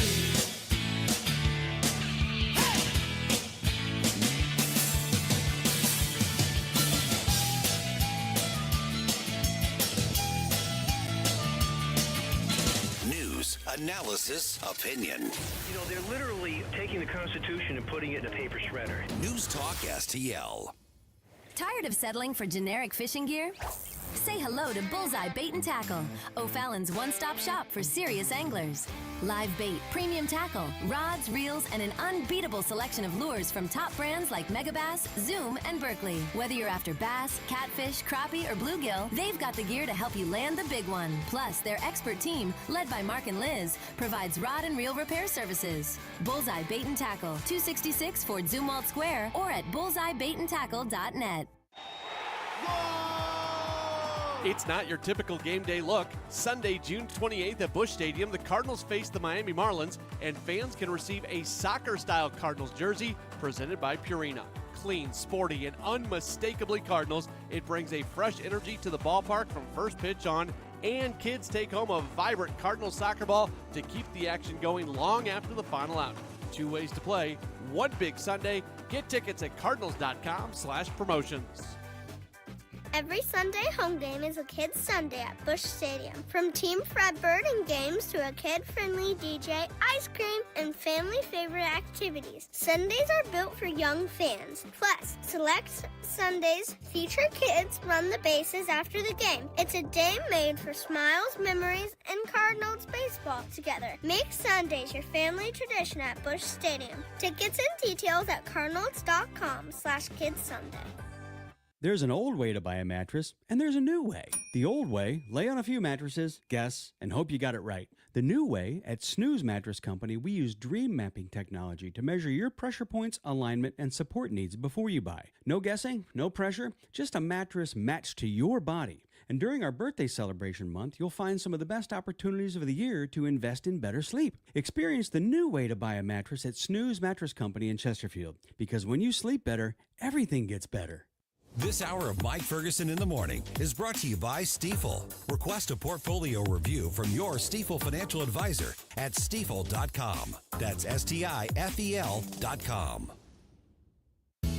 All the men who fell on the plains and who lived through hardship and pain. America, America. And the men who could not fight in a war that didn't seem right. You let them come home, America.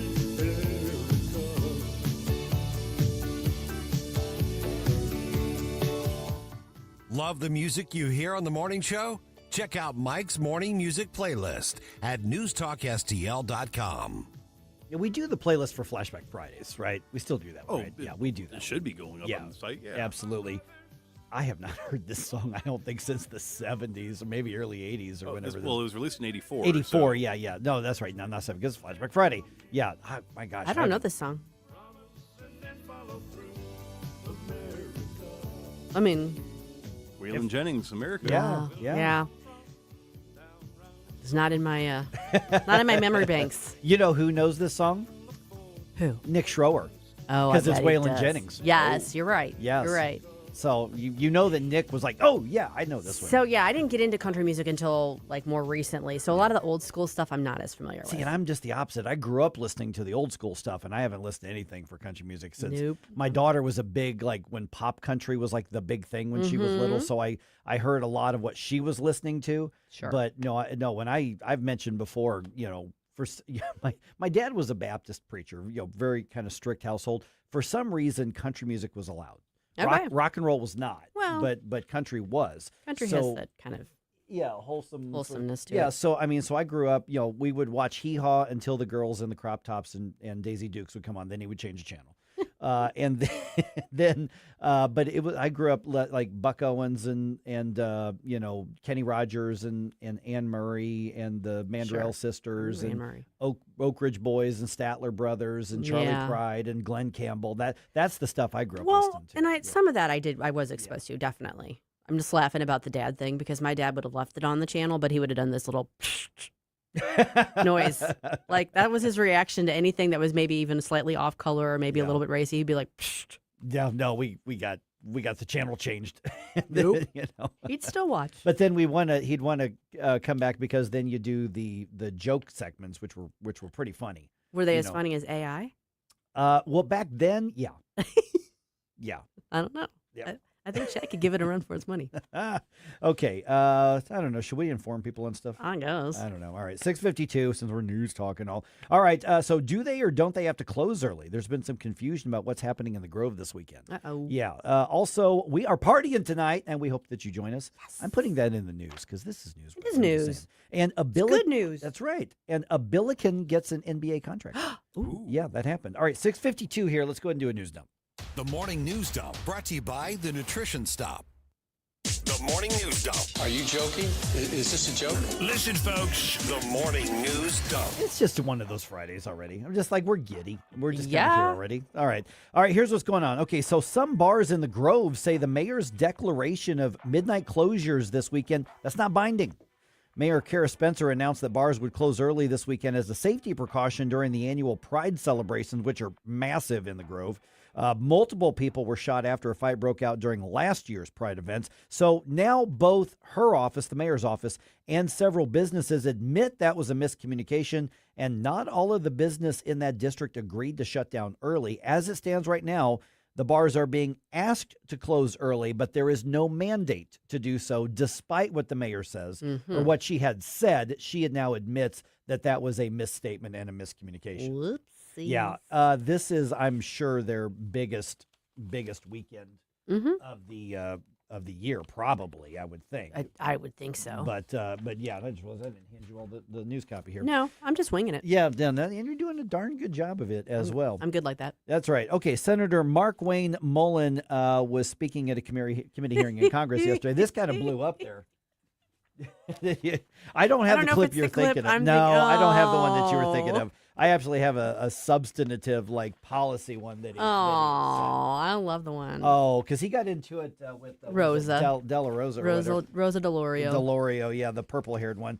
And so he was ended up talking about the U.S. southern border, saying, there's a reason we still have to seal that and stay vigilant. There's not 1 inch of Mexico's northern border that isn't covered by a plaza. Plaza is cartels, 9 cartels that control it. And they have plaza centers, they call it plazas, that they have plaza bosses, and they're always looking for vulnerabilities to push human trafficking and drug trafficking across our border. Okay, so President Trump signed what's called the Secure America Act, which is a $70 billion immigration enforcement bill, into law earlier this month. And though that bill funds ICE and Border Patrol through 2029, Democrats obviously threw a hissy fit over that bill, arguing that ICE and CBP were in serious need of reform after federal immigration officials ended up killing 2 Americans earlier this year who were essentially attacking police. Mm-hmm. Yeah. Right. But that's federal law enforcement's fault, according to many people. Mm-hmm. All right, so what else is going on? Oh, Alligator Alcatraz. You remember Alligator Alcatraz? Yeah. Yeah, that's it's closed. Closed. Yeah, it's closed down. But there was a news conference about that. Border Czar Tom Homan was there, and he had a lot of nice things to say about Governor Ron DeSantis for his work with federal law enforcement. This isn't end of relationship. This is a continuation. We'll continue to go out. We'll continue to enforce immigration laws. We're going to continue to prioritize public safety threats first. We'll make it clear. If you're in the country illegally, you're not off the table. Okay, so multiple reports say that decision to shut the facility down had a lot to do with the cost of keeping this going, which was like $1.2 billion. I mean, it was like a really expensive detention center. Well, and my understanding was, it was never intended to be a permanent fixture anyway. It was like a temporary processing center to help them kind of work through the process. So now they've got other options. But we got to create a great song out of it. So if you go to our podcast and look up Alligator Alcatraz, we've got our song out there. Gators Watch the Gate. Gators Watch the Gate. That was the Love exclusive Mike Ferguson in the Morning News Talk STL song. All right. Don't forget that you are invited to our party tonight. All right, we're celebrating 5 years on the air here in St. Louis tonight at Frankie Martin's Garden in Cottleville. This is free. We'll be there from 7 until 10 p.m. If you want some food from the food trucks or the cash bar, bring something for that. But the party itself is free. Retro Nerds bringing their 80s tribute show to the stage. Look for us under the big pavilion. There's a main stage. It's where the Retro Nerds are going to be there. We're just going to have a lot of fun. Robbie Avila was not picked in the NBA draft, but he has signed a contract with the Los Angeles Lakers. Oh. Yep. Okay, so after being the Atlantic 10's Player of the Year this past season and leading SLU to an NCAA tournament spot, he has signed what's called an Exhibit 10 contract. So this is basically the most entry level, basically you got your foot in the door contract. It's a tryout opportunity for development, league play, and preseason workouts. So basically they're like, we don't know if you can make it at this level, but we're going to give you the opportunity to give it a shot. And we'll see what you do over the summer, and we'll see what you do in preseason. So Robbie Avila is going to be in the Lakers organization, at least to start.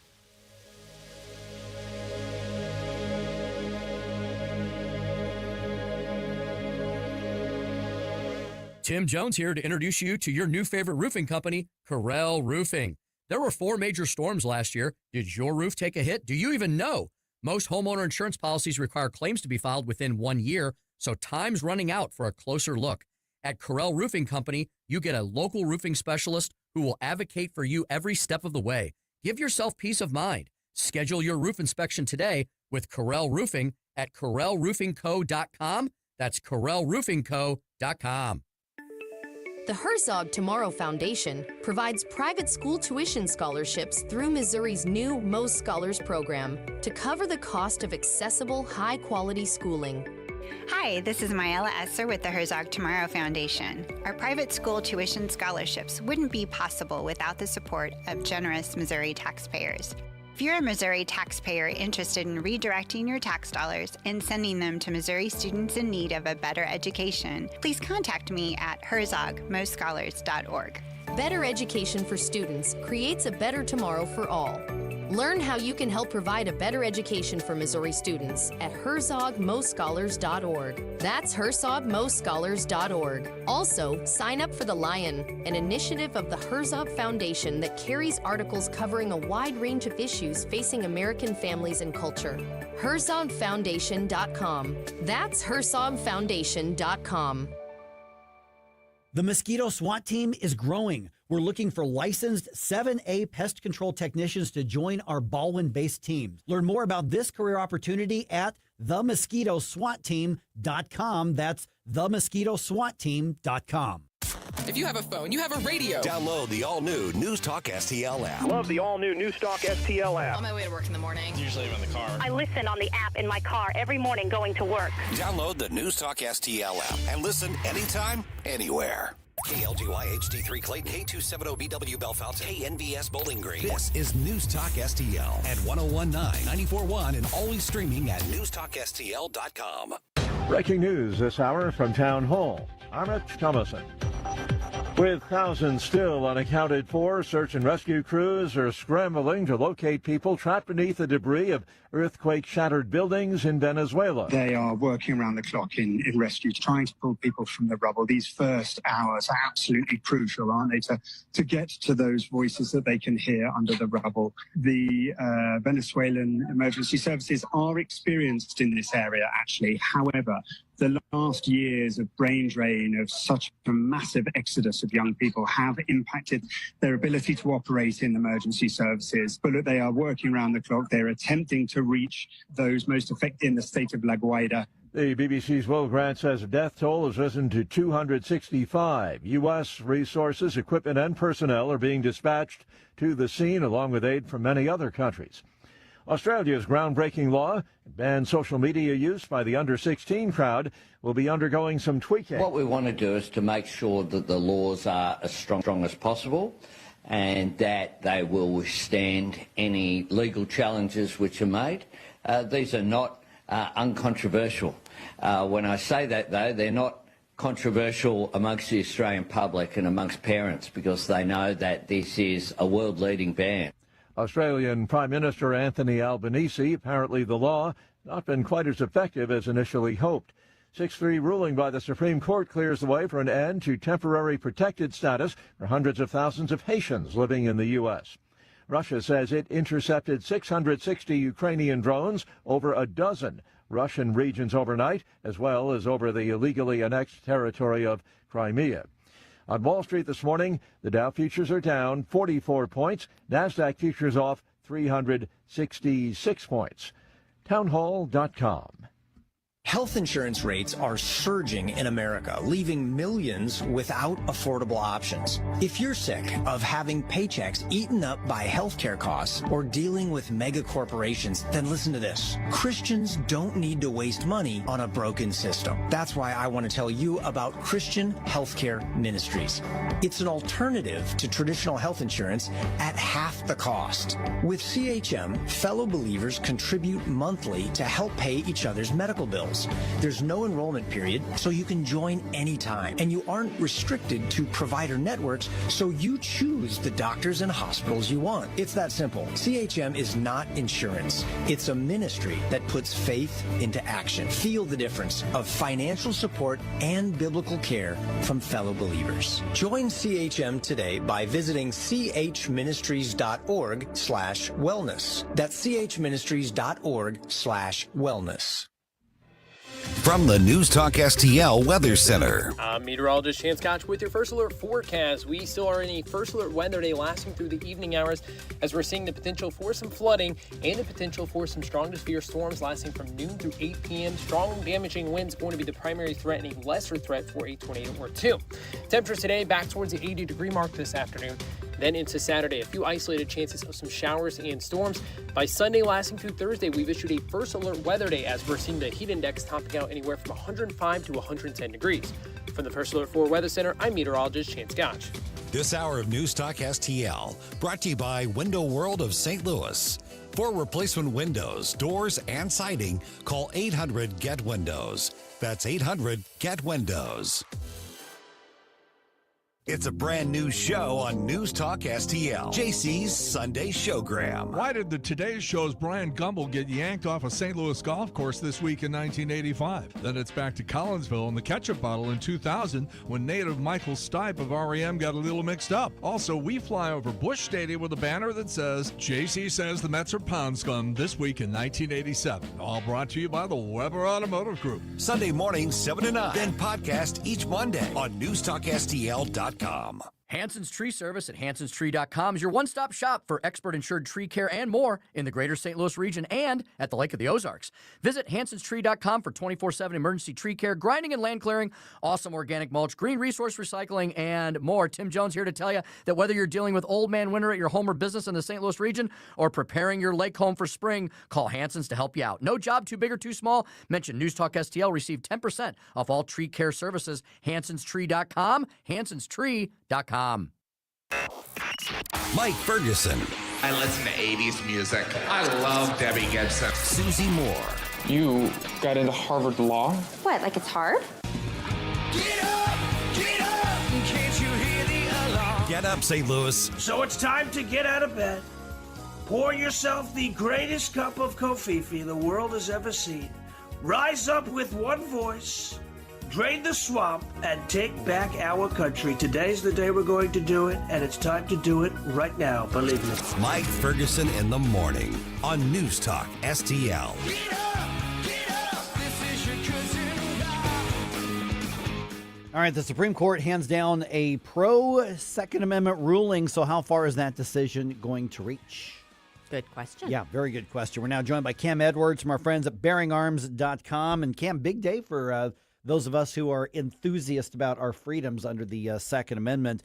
Looked at your article here. Supreme Court stakes Hallwell's vampire rule. Yeah, Hawaii's. I'm sorry, Hawaii's. I'm looking at the. I'm like, what the heck was I talking Josh about? Hawley under the mix here. No, I know exactly. Yeah. All right. So Supreme Court stakes Hawaii's vampire rule. I need to have some more coffee. First of all, what the heck was a vampire rule? And the other part of this is that this was a big deal because it has to do with who's controlling property rights and who gets to make those decisions. Absolutely. And it's also a big deal because of some of the things that the court said that stretch beyond just the facts of this case. So the the vampire rule is, if you've ever watched horror movies, you know that vampires have to be invited in, right?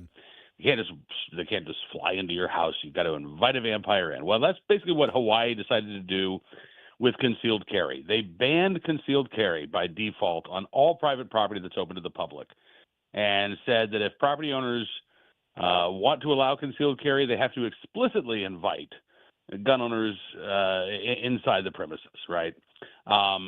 This is one of a handful of states that adopted these vampire rules in the wake of the Bruin decision back in 2022.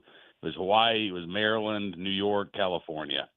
The courts had already enjoined the other states from enforcing their vampire rules. And so the Ninth Circuit actually said that Hawaii's was valid. The case goes up to the Supreme Court. Supreme Court says the 6-3 decision, no, it is not. Essentially that there is no national tradition of banning the exercise of a constitutional right by default on all private property and then telling the property owners, okay, you have to opt out of this, right? Now, property owners can still ban concealed carry. That doesn't change as a result of yesterday's decision, but they have to let people know. And I think a really good example of how this works in the real world, Justice Amy Coney Barrett had a concurring opinion yesterday in which she talked about, the alternative, takes the alternative into First Amendment standpoint. Could a state pass a law that bans the wearing of hijabs on private property open to the public unless the property owner says, hey, you can wear a hijab here, right? There's no way that would fly, or replace hijab with yarmulke or a crucifix. We don't lose our fundamental constitutional rights when we're out in public, when we're going about our daily lives, right? And if somebody wants to say that their property is gun-free, they can, but the default in a free society is that we're able to exercise our rights. And I think that's what the essence of the Supreme Court decision was yesterday. Yeah, that was what I was going to ask, because it was an opt-in, opt-out thing, as opposed to the government says the rules are you're not allowed to do this unless you opt out, basically. And so that basically comes down to the property owners have the property rights. And like you said, they can still say, we don't want your guns on my property. That's their that's their rule. But basically, they're the ones deciding, not the government then. Absolutely. Although in this case, Hawaii also has, a number of laws that deem particular places, including a lot of private property, sensitive, where concealed carry is also banned. So they mean, what they really were trying to do is to make it impossible to carry a firearm in public. Right? That was the real goal of Hawaii here. And while yesterday's decision didn't touch on the specific gun-free zones like grocery stores, gas stations, things of that nature, the opinion did, I think, make it pretty clear that states are going to have a really hard time justifying outright bans on concealed carry on private property. They might have a little bit easier time saying, hey, listen, this is government property, so we get to decide what happens here. But with private property, I think if the lower courts actually adhere to what the Supreme Court said yesterday, it's going to be very difficult to uphold a lot of these gun-free zones that states put in place on private property by default. Good morning, Cam. This is Susie. Any word on whether garlic will keep the guns out? And I'm just saying that if the vampire is being played by Kate Beckinsale, I'm inviting her in. I'm just That's true, right? And then we do have the werewolf rule, which means, you got to have a silver bullet. So. Okay. Well, so that's going to be a whole different case. I did want to ask about this. I thought this was kind of an interesting twist because Hawaii was trying to make the argument that even though it is, of course, one of the 50 states, it's unique in its heritage. Yeah. And there are special cultural traditions that should somehow exempt it from the constitutional requirements. And it didn't seem like Justice Alito was buying that. No, the spirit of aloha did not fare well at the Supreme Court yesterday. And for good reason. I actually saw, I've seen some other folks echo this, the community didn't want this. Okay. I mean, listen, I live in central Virginia. I live about 20 miles from where the bulk of the cases in Brown versus Board of Education originated. And that community didn't want to have integration. Mm-hmm. So, if the community wants a standard that violates the Constitution, that community is going to lose out. I mean, plain and simple, right? So, I don't think that argument was ever going to fare very well. The Hawaii Supreme Court actually articulated that argument, and I think it was a terrible decision by the Hawaii Supreme Court. And I think this was the Supreme Court's revenge yesterday, basically. Just pointing out the absurdity of that position, where communities, whether it be a city or a state, get to opt in or opt out, or whether or not the Constitution applies there. We're visiting with Cam Edwards from BearingArms.com. Let me follow up on that real quick, because that is a mindset that we're seeing so much when we hear people yell about democracy, local control, and they're sort of bastardizing those thoughts, because essentially what I'm reading from the Supreme Court ruling on this and what you're describing, Cam, is that the Supreme Court says, no, these are individual rights and you do not get to violate those individual rights trump even a collective, maybe democratically voted sort of rule that the individual rights are going to reign supreme under the Constitution. That's right. I mean, listen, the Constitution is the framework of government, and there is room to operate. I mean, there are going to be some gun laws that will be upheld, that'll be put in place by localities or states or even the federal government. But you've got to operate within that framework, right? And if you step outside of that framework, then now you're violating people's constitutional rights, and that can't stand no matter what level of government we're talking about here. I live in Virginia. They've got a gun and magazine ban law that's about to take effect next week, although an injunction was placed on it yesterday by a judge. So, I'm dealing with this right now, right? The state of Virginia is trying to ban commonly owned arms and magazines. Well, there's nothing in the Constitution that gives them the authority to do that. In fact, there are specific prescriptions in the Constitution that forbid them from doing that. So we're going to have to learn this lesson, I think, because, there's the idea that, yes, we have liberty, we have freedom. Governments have powers, and governments don't have rights. I hate the phrase states' rights. States don't have rights. States have powers. And when they abuse those powers, it is up to, the courts, the legislatures, to hold them to account. And that's what the Supreme Court did yesterday. Hawaii did not exercise its liberty to ban concealed carry almost everywhere. It abused its power to regulate the carrying of firearms, and the Supreme Court put them in check. I wish we could have Cam teach civics to the rest of the country. That was one of the best breakdowns I have ever heard of that. Absolutely. Because I have the same reaction. People say states' rights. No, government. No, that was one of the best ways I've ever heard it laid out, Cam. Cam, I've obviously been keeping close tabs on these last Supreme Court decisions as we wind down the 2025 term, and I don't think there are any more 2A cases on this docket. Are there any coming up maybe next term that they've already agreed to take up? They have not agreed to take up any for next term. We've got 5 cases dealing with either bans on so-called assault weapons or magazine bans that the Supreme Court has been hanging on to for months.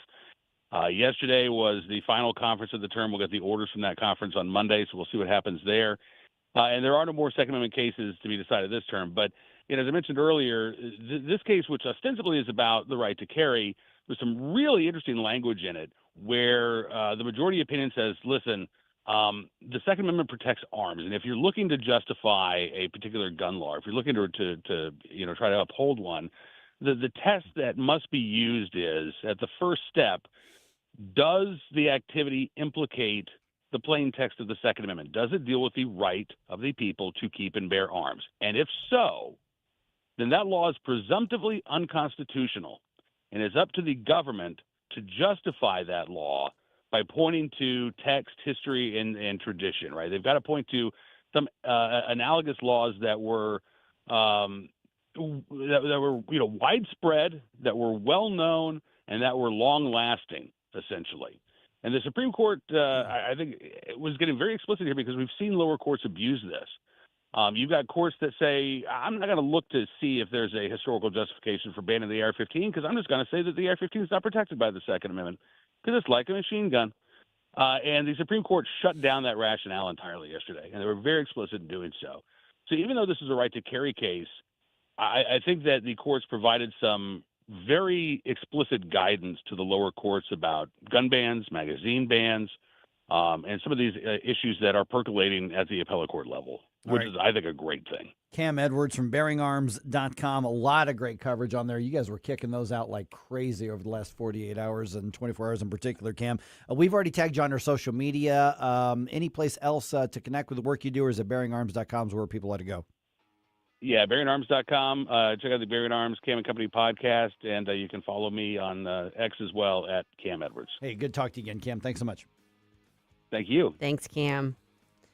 All right. Should some of our friends on the left take some lessons from the visitors to the United States right now? Many of them are seeing the good in America that some Americans can't or won't see. And we're going to talk about that at 7:20. All at once depart, no destination, making cold my heart to fight your war. Stop it right now! I have had enough of this. Turn my eyes to your indifference. Stop it right now before you blow us all away. Mike Ferguson in the morning. He picked the wrong schoolyard to come into, I have to tell you this. On News Talk STL.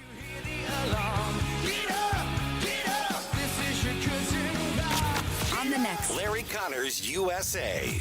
The story behind the story. A DC-10 crashes leaving Chicago, sending ripples of fear around the world. Larry Connors, USA. Now, weeknights 6 until 8 on News Talk STL.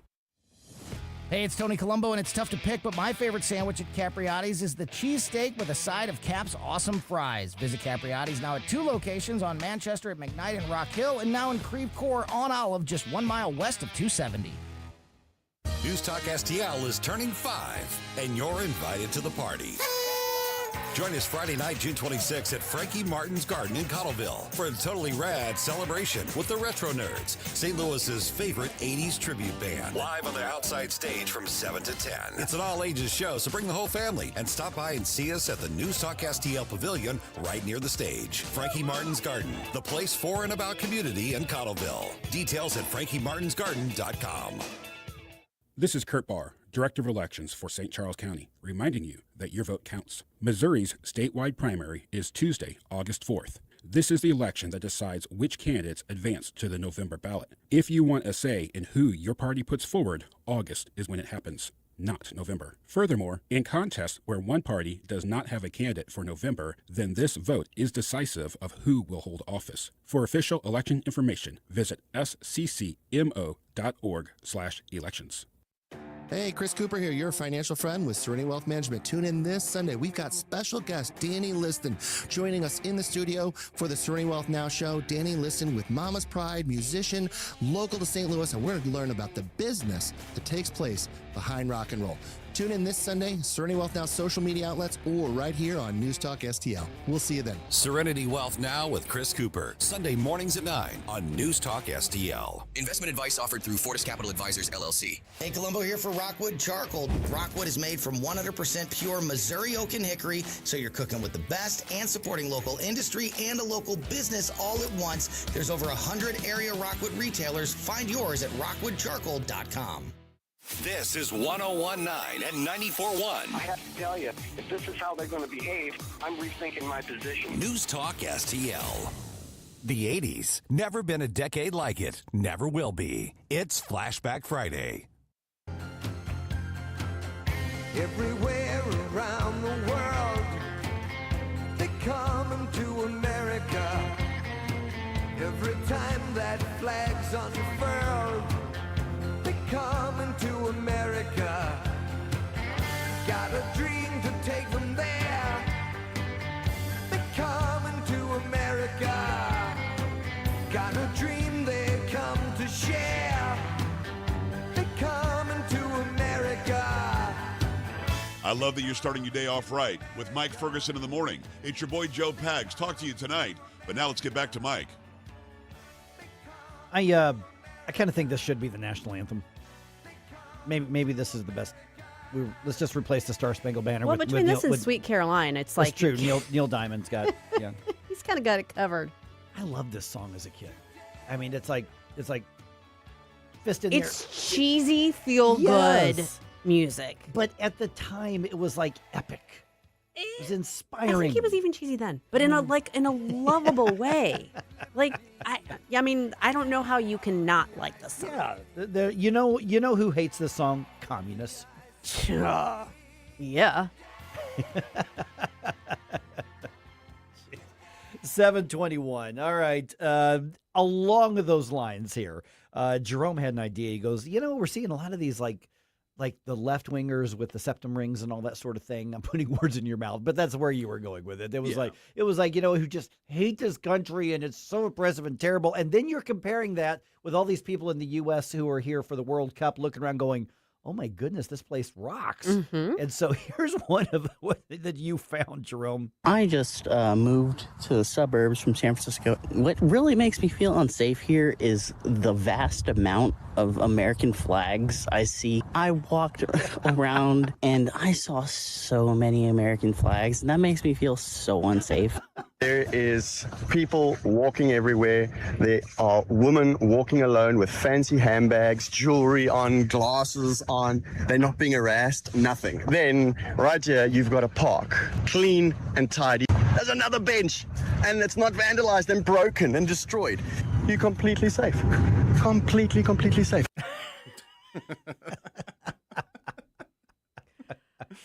Perspective.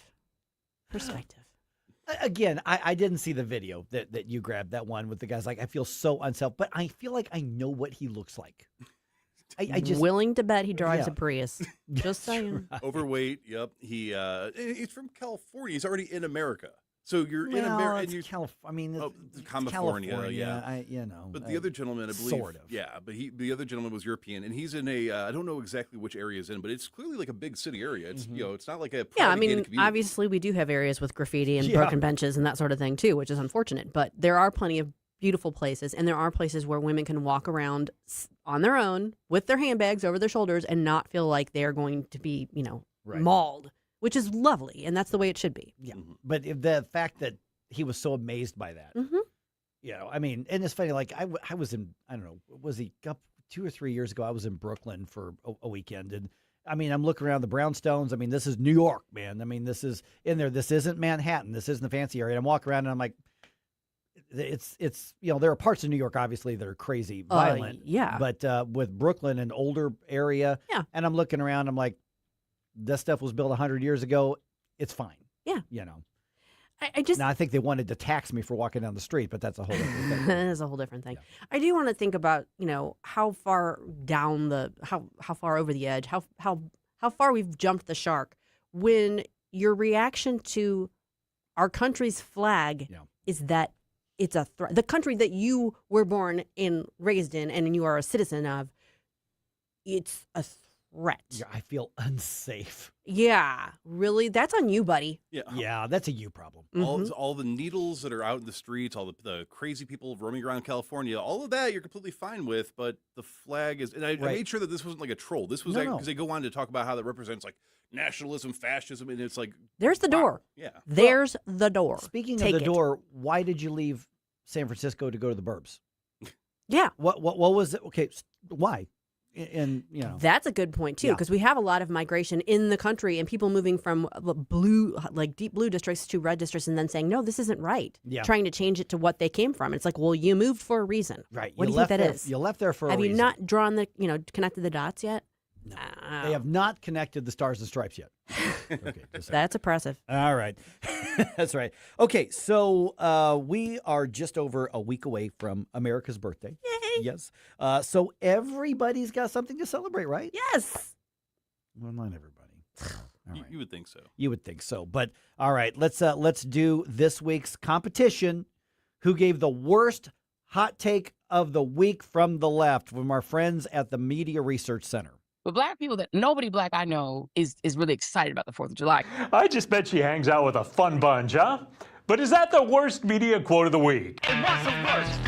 Here's our contenders. Option number 1. Chuck Todd believes people only think Obama was liberal because he's black. What policy was he that liberal on, Chris? It's one of the biggest... It was because he was black. Thank you. The only reason people think he was liberal is because he's black. Option number 2, Robin Roberts asks Obama how he deals with the promise of democracy now that Trump is taking away people's freedoms. The museum really, it's about the promise of democracy. And it's very difficult for people right now when they feel a lot of their freedoms are being taken from them. How do you, when you see these things happening, how do you deal with that? And option number 3, Joy Reid claims nobody black is excited about the 4th of July. But black people nobody black I know is really excited about the 4th of July because it is what Frederick Douglass said it is. It is the celebration of slaveholders who freed themselves from having to pay taxes to the crown. Well, you can get excited and vote for the worst. This poll is funded by our good friend James Jamiro. And be sure to check out Newsbusters on Monday to find out which member of the media snagged the title for the MRC's Worst Media Quote of the Week. And what's the worst? Okay, we got a pretty tough competition this week. I mean, normally there's like one that jumps out. I'm like, oh, okay, that's what I don't know. I don't know who was the actual worst on that one. That was all three are pretty tough. They made it tough on us this week. They're tough contenders. Yeah. I would submit the first one is because it kind of stands apart because it's literally so dumb. Now, the fact that Joy Reid doesn't have any black associates or friends that think any differently than her is hardly surprising. She's, it's the Pauline Kael syndrome. Everybody I know thinks this way. Well, yeah, that's because you're existing in a bubble. You don't ever challenge yourself. So that to me is just sort of like trademark Joy. And then Robin Roberts, her very somber, worrisome thing. Okay, whatever. It's the Obama Presidential Center. They're talking about that. It's kind of, again, par for the course. The idea that people thought Obama was liberal because he was black, as opposed to the fact that he ran as a liberal Democrat. What is that? See, I just think that one's funny because it's such an ignorant thing to say. It's so dumb. That's why it wins for me. It's very dumb, but I do think that Robin Roberts takes the cake because what freedoms is President Trump taking away? Unless you consider the freedom to illegally cross through the borders, unless you consider the freedoms to scam welfare programs. Okay, so deporting a bunch of people is taking away their freedoms because they're not free to live here in the United States. No, but that's the beauty is that you're free to leave to go back home. Yeah, I understand. I'm just trying to give you You're trying to get into their mindset. Argument. Yeah. Joy Reid, I agree with you. She's in an echo chamber. I'm not going to be surprised because I personally know black people that love 4th of July. Yeah, so it's like, okay, cool. And a lot of them. And some who don't. Yeah. I mean, guess what? I know people who feel both ways. I'm not in a bubble. So, yeah, Robin Roberts takes the cake for me. Yeah, see, I'm leaning towards Robin Roberts, too. Because I think it wasn't even so much what she said as it was the way that she said it, as in we're going to just assume everybody understands that we're all being oppressed now because of Orange Man. Mm-hmm. And so we have to go to Black Man to explain to us, how do we deal with Orange Man? Orange is the new black. Orange is Sorry. You see, you say sorry, but I don't think you are. It's just sometimes things pop into my brain and I just blurt them out. It's Friday. All right. What do you all think? Let us know who you think the worst of the week was. So if you go to the MRC on Monday, they will publish the results of their poll. You can vote right there. I think we've already retweeted that. I posted on the socials. It's already up there as well. So the MRC. So we got 2 votes. For Robin Roberts, and then the first vote, who was that? That was Chuck Todd. Mm-hmm. Yeah, so yeah, but that's the thing. Chuck Todd and Joy Reid, it's almost like The View. It's like when they open their mouth, something really stupid's going to come out. Robin Roberts has her moments. She does, yeah. And she had a great story when she came back from cancer. She's not a nincompoop like Joy Reid is. No, not at all. Yeah. Robin Roberts has about 20 IQ points on Joy Reid. Easily. Yeah. Now, we understand some of you might be going out, getting ready for work, going to, I think school's out of session, but you might be driving somewhere, going on vacation. Point is at some point you might lose radio signal because we can only broadcast so far because the FCC is a killjoy. But if you download the free NewsTalkSTL app, you can bring us wherever you go, or if you're just kind of busy and you're not really in a political mood, we have a podcast. It's a Mike Ferguson in the Morning podcast that you can look on your favorite podcasting sites for.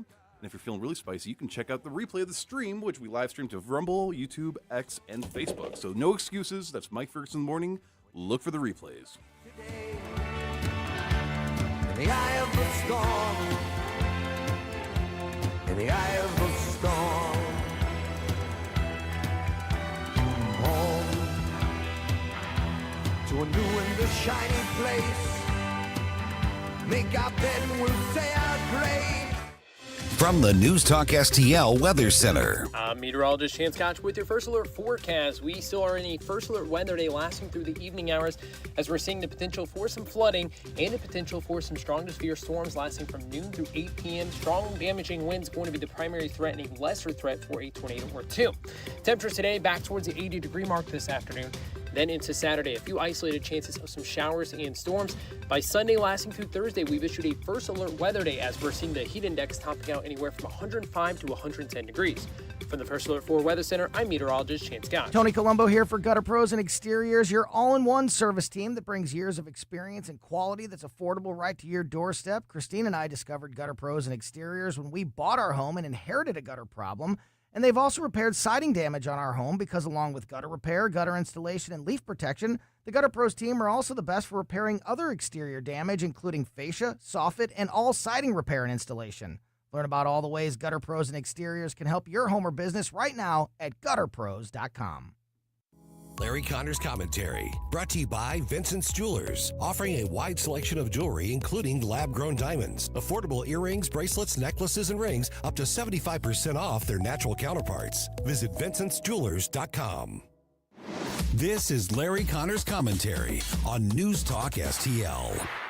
I will admit that this next story put me over the edge. I got angry so fast when I first saw it. I am calmer now, but I'm still mad as hell. In Blue, New York City, a 5th grade teacher had an assignment for her students. They were to do a dance. Okay. But here's where I start getting angry. They were going to do a dance and then, using their individual imaginations, fall down as if shot to death. What is the value of this pantomime? There is none. But it gets worse. The kids are supposed to act as if they were shot dead by a police officer. A police officer. Are you listening? Are you listening? You don't have to be a child psychologist to see quickly how this could affect these kids now and into the future. Not bringing in a police officer to meet the kids and talk about how they help protect and serve, but to act like they were shot dead by a police officer. No sane teacher would even consider such a dance. But this is the progressive, lunatic left. That's the lesson. Get more Larry Connors on Larry Connors USA. Tonight at 6 on News Talk STL.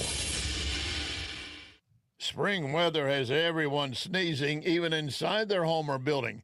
Instead of saying Gesundheit, call Wellington Environmental to perform air tests to determine if mold levels are too high. Gesundheit is the same as saying bless you after someone sneezes, the German word meaning wishing you good health. Wellington Environmental can perform air testing that is simple, fast, and can identify issues keeping you from having good health. Wellington does the same for hospitals and nursing homes for indoor concerns. Give them a call. It's simple. 314-644-4930. 644-4930. Tell Cindy, I need air sampling. They've seen it all. They can help you. Next time you hear Gesundheit, think Wellington. Wellington Environmental. Be well with Wellington. Looking for a hardware store that treats you like family?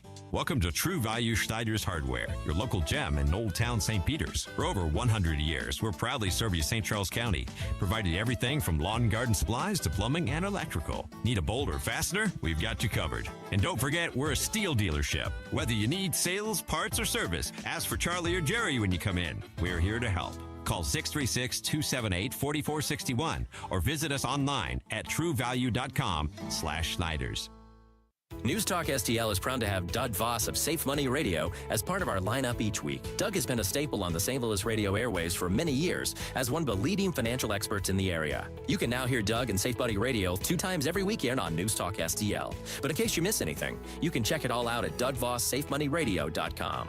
You could also reach Doug at 844-676-SAFE. That's 844-676-7233. Doug Voss is a registered representative. Securities offered through DHL Securities, LLLP, member FINRA and SIPC.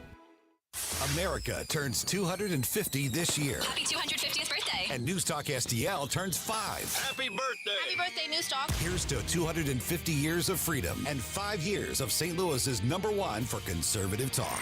News Talk STL. The 80s. Bueller. The 80s. Let's go while we're young. Never been a decade like it. Shall we play a game? Never will be. Where are the beat? It's Flashback Friday.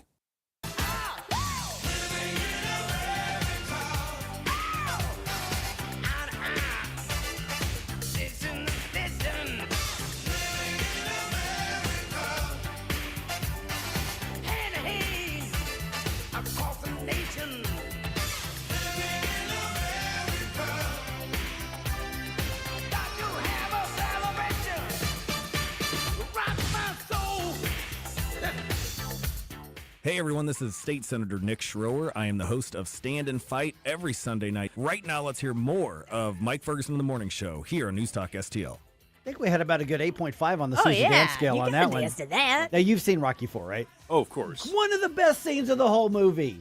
Yes. Apollo Creed coming to the ring to this song, James Brown performing live. Awesome.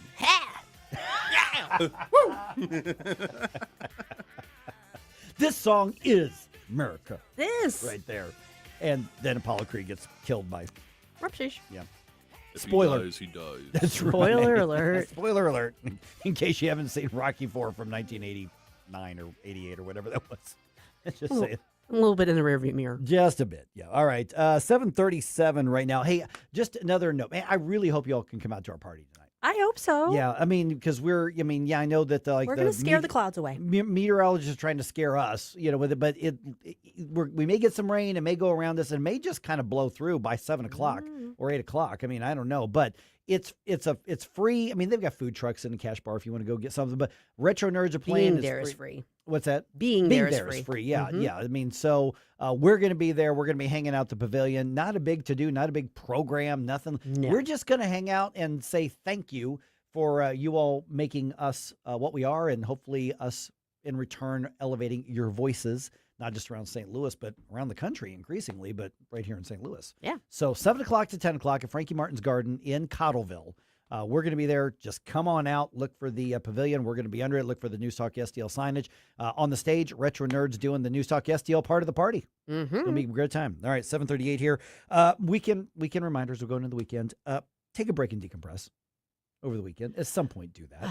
Seriously, do that. But make sure that you are well informed as we wrap up the week, and that is where redstate.com comes in handy. So, Susie, point us to some articles to check out today.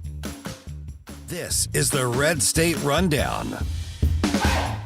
First up today on Red State from Nick Arama, unbelievable media headline about Dems' reaction to World Cup has jaws dropping. This is, of course, in response to the Politico headline, Democrats grapple uncomfortably with World Cup success. Kind of in keeping with the theme we've been covering all day today, the fact that the people on the left don't seem to know how to celebrate America or be happy for it in any way, shape, or form, even though people who are visiting from other countries are like, this is awesome. Yeah. This is kind of a reflection on where things stand with many on the left. This is a great story from Ben Smith, Coast Guard rescue swimmer who helped save 165 at Camp Mystic to receive Pat Tillman Award. Of course, remember a year ago was the tragic off the Guadalupe River in Texas Hill Country, and the Coast Guard, what was his name, Scott Ruskin, who helped save so many of those girls and campers, is getting an award. Perfectly appropriate, great story. You should definitely check that out. This one from Sister Toldja, clown. Ro Khanna picks a fight with the wrong guy during House Select Committee on China hearing. We talked earlier about Markwayne Mullin. Well, this was a different hearing. It had to do with China. And Ro Khanna accused one of the witnesses of basically having anti-Chinese bias, basically being racist. The witness responds, yeah, my wife's Chinese and my 4 children are half Chinese. So you picked the wrong fight, buddy. Yeah, Ro kind of just stepping in it. And real quick, I just want to exercise a point of privilege because this weekend is also my handsome beau's birthday. So wishing a very happy birthday to David. Nice, very nice. Yeah. Very good. Happy birthday, David. All right. Okay, so 7:40 right now. Boy, I tell you, the juxtaposition between the people visiting here and some of those here. I mean, it's funny because the things that they're like going wild about is stuff that we're like, oh, that is cool, really?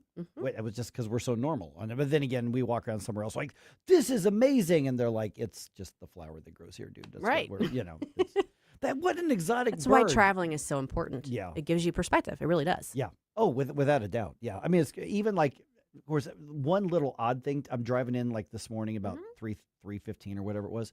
I actually saw a red fox in Maryland Heights. What did it say? I don't know what it says. I don't remember this. I remember the Ring, song. ding, ding, Is that what it was? ding. Yeah. But it was like right there off of McKelvey as you head over to come around They're here. pretty But, animals. Yeah, very, very beautiful. It was like right in front of me. And I'm like, oh, thank goodness it was fast because Yeah. I didn't see it till the last second. But yeah, I mean, what was it? There was some folks from one of those videos. And what did they see? Oh, raccoons.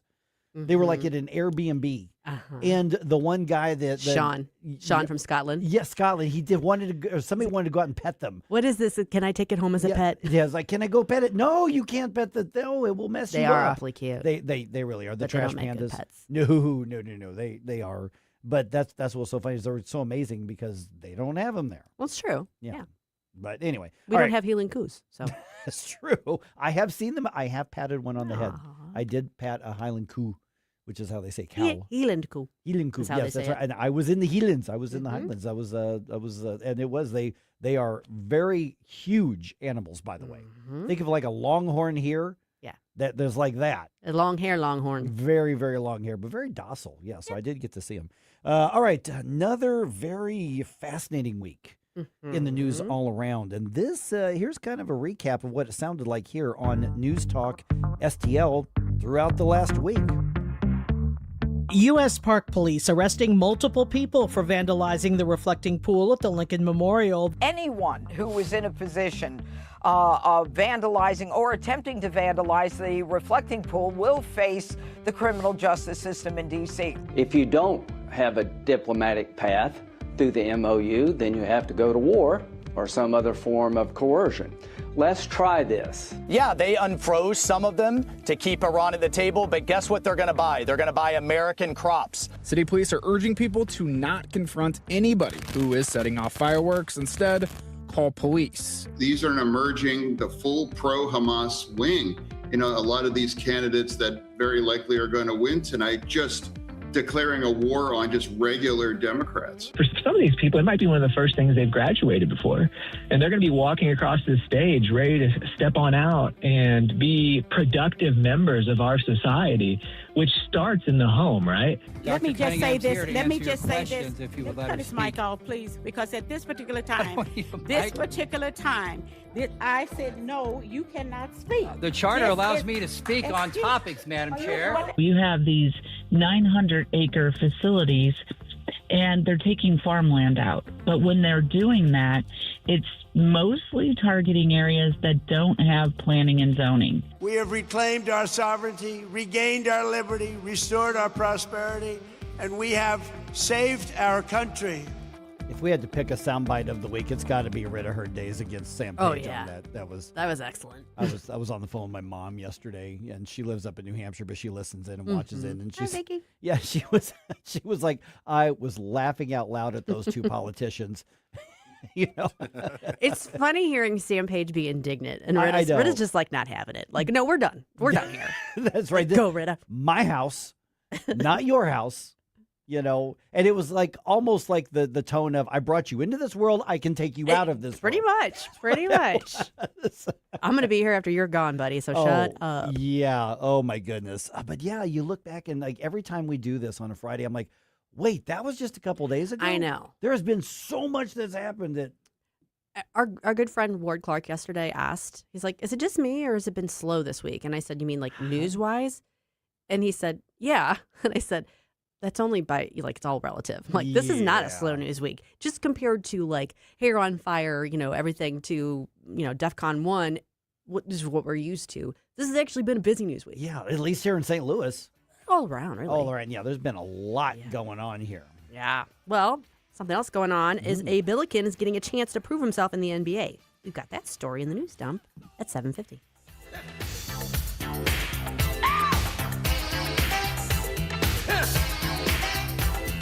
All night diners keep you awake on black on that and a hard roll. You might have to walk the line, you might take the hard line, but everybody's working overtime. Looking to celebrate the 4th of July with a bang? Then look no further than Powder Monkey Fireworks. We've got bottle rockets, fountains, cakes, mortars. Our selection is endless with low prices and no gimmicks. Our friendly, knowledgeable staff will help you choose the perfect fireworks to make your holiday unforgettable. You'll go bananas at Powder Monkey, Highway 94 in St. Charles, on Westwood in Weldon Spring, and on Brendel in Rocky Mount. Don't want to fight the crowds? Order online at powdermonkeyfireworks.com.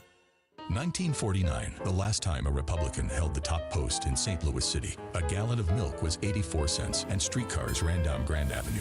Unfortunately, St. Louis City streets are no longer the epicenter of family and business life. In the 80 years of Democrat control, our city has been on a steady decline. Hello, Kirk Ilsinger, chairman of the Republican Party for the city of St. Louis, and we believe it is our duty to provide a different path forward. I invite you to our meetings the first Thursday of every month. Learn more at stl-gop.com.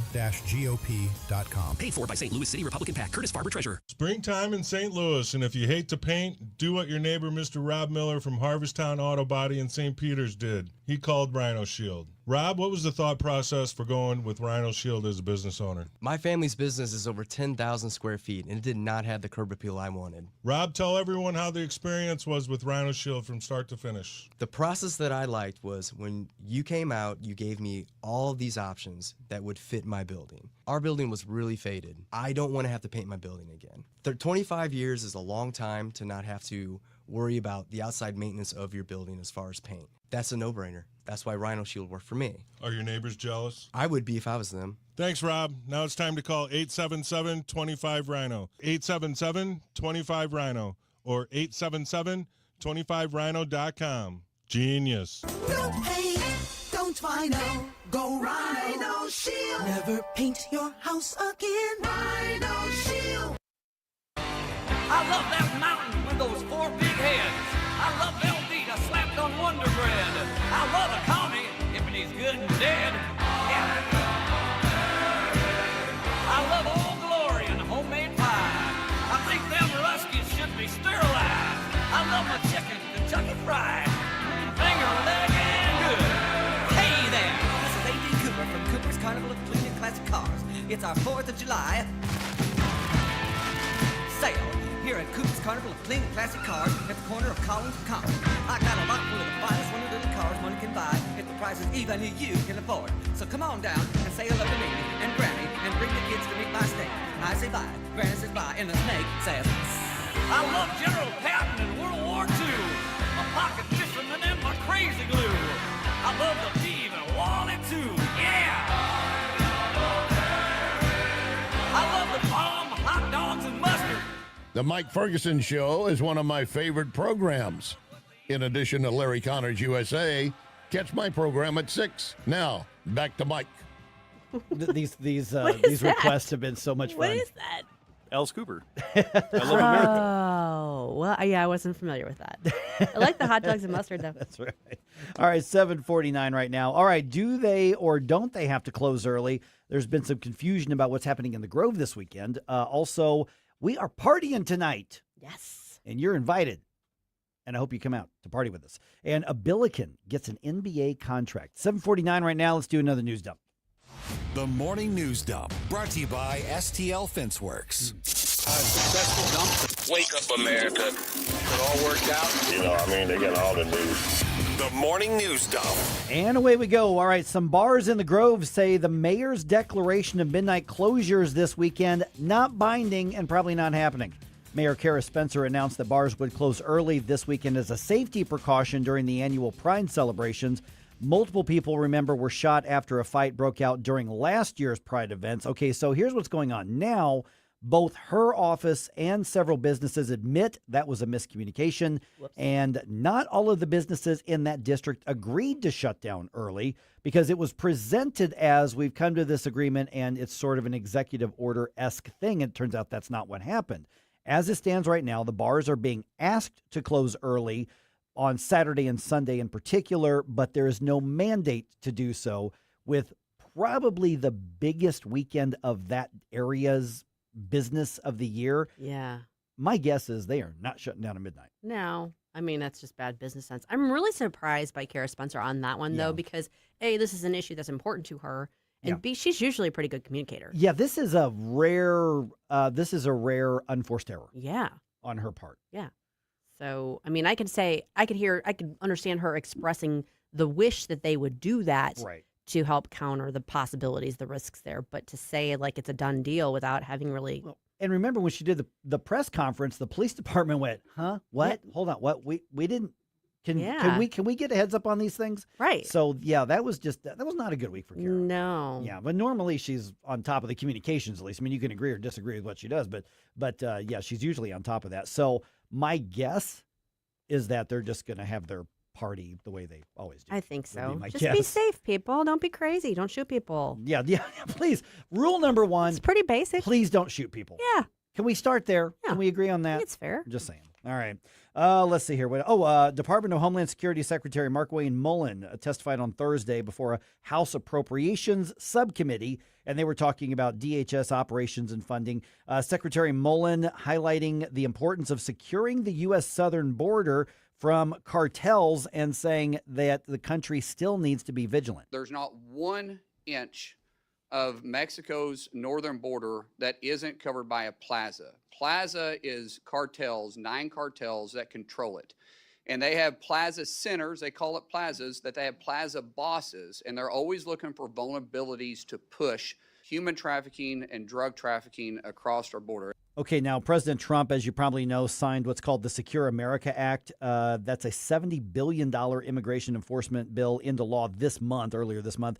That bill funds immigration and customs enforcement and border patrol through 2029. And can we just point people to the lovely exchange between Secretary Mullen and Rosa DeLauro yesterday? We did write an article about it at Red State. Yeah. They got into it. She was pointing her finger at him, and he was saying, "Don't point your finger at me." And she said, "I will point my finger at you." And finally, it was one of those things where she said something to him like, "You should be put in your place." And he said, "You should be put in your place." It was awesome. So basically, it was a very high level. I know you are, but what am I? But it was glorious. It's always colorful when she gets involved. And I'm not just talking about her purple hair. But yeah, colorful figuratively and literally. Precisely. Yep. Okay, here's an odd one. This was an odd one. I don't know if you heard about this, Susie. A St. Louis Fire Department EMT gets a ticket for driving without a valid license. Okay, that happens. But not a big news story. Not a big deal.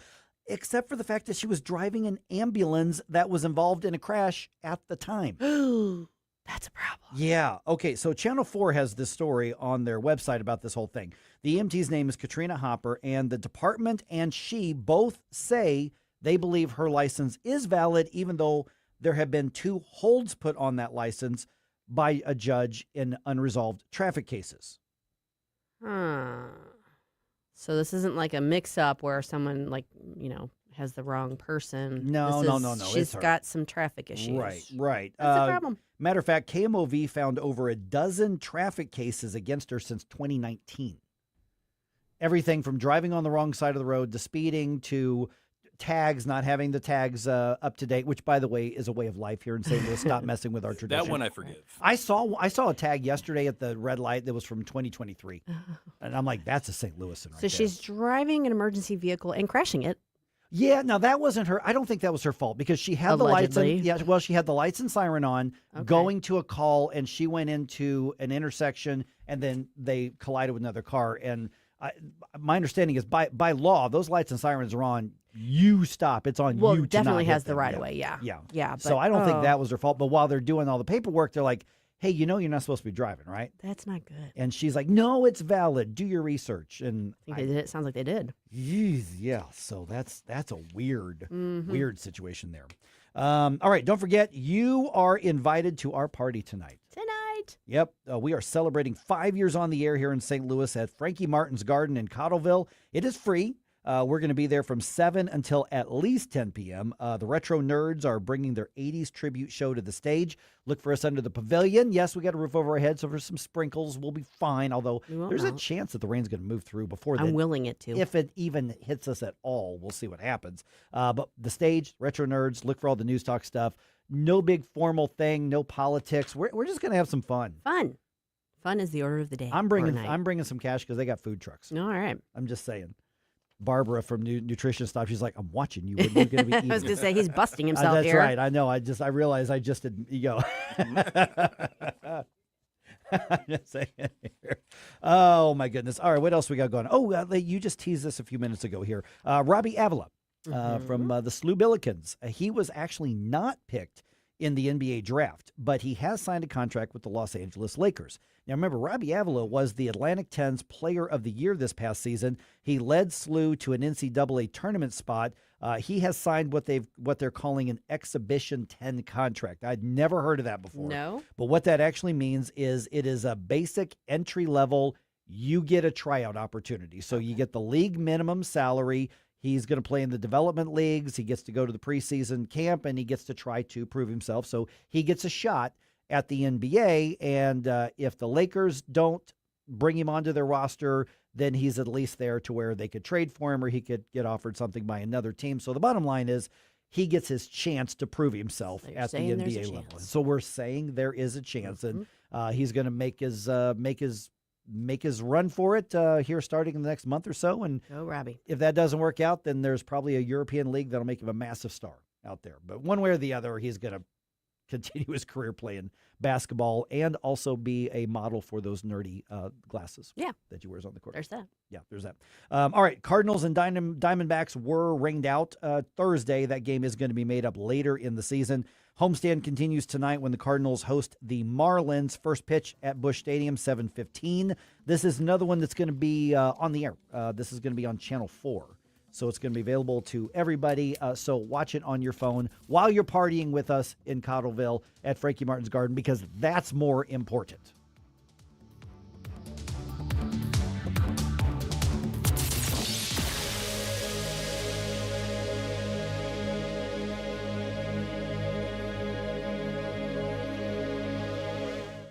Are you tired of hard chlorinated water drying your skin out, tasting bad, and ruining your fixtures? Jones Air and Water Treatment has a solution to this pollution. Our Hydratech H2O leaves you with great tasting, soft water at all fixtures in your home with one unit. Call Jones Air and Water at 636-899-1040 or visit us on the web at joneswater.com. You can be a filter or buy a filter. Jones Air and Water, 636-899-1040 or joneswater.com on the web. Call us now. Dude, this house is perfect. Crumbs everywhere, sticky counters. I've already texted the colony. Sweet. I'll bring my 500 cousins. This'll be the biggest ant rager of the summer. Let's party! Wait, what's that sound? Oh, no, it's those trucks with the green wheels. Party's over, man. Party's over. This is Derek, the owner of All Solutions Pest Control. We'd love to help you out. Give us a call today at 636-486-7888 to learn more about our special $67 offer. If a pest-free home is your goal, call All Solutions Pest Control. Ronald Reagan once famously said, "Government is not the solution, government is the problem." When it comes to economic growth, government can be a roadblock. With red tape, regulations, and subsidies, government stifles entrepreneurship and also props up businesses that deserve to go under. Unlike government, free markets encourage risk-taking, freedom to succeed or fail.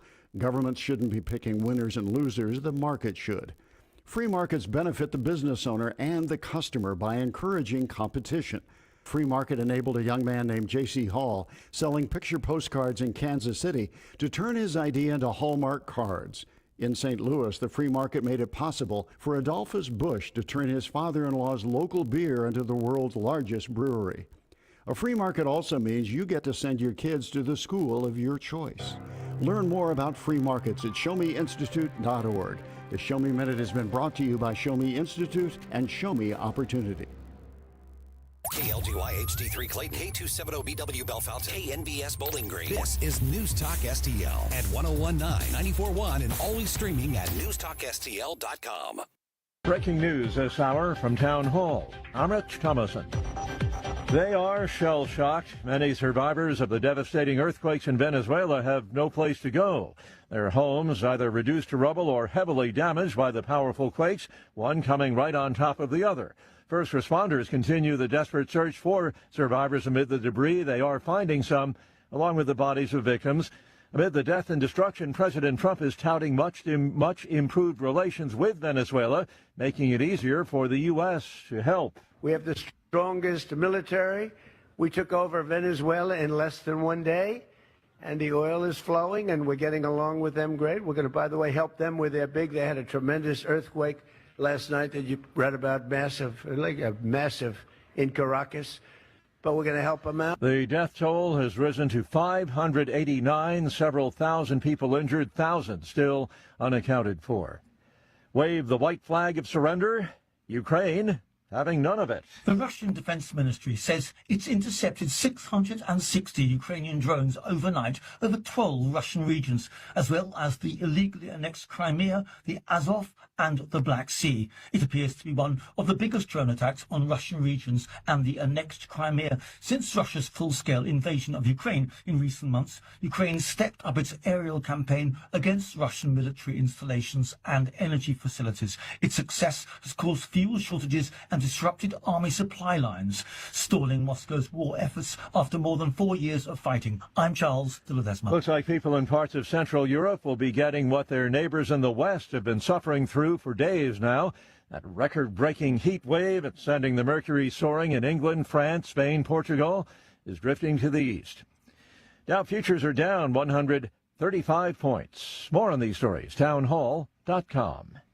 Healthcare has become frustrating, expensive, and overwhelming. But you can stop playing by those rules. There's a better way. It's called Crowd Health, and it's changing how people pay for healthcare. Crowd Health is a community where members, the crowd, come together to help fund each other's medical expenses. Instead of paying huge monthly insurance premiums, you pay a simple membership fee plus a modest contribution to another member's medical bill. When you get hit with a big bill, the crowd steps in to help you fund it. Plus, you get the support and tools you need to navigate your health event. Why keep overpaying?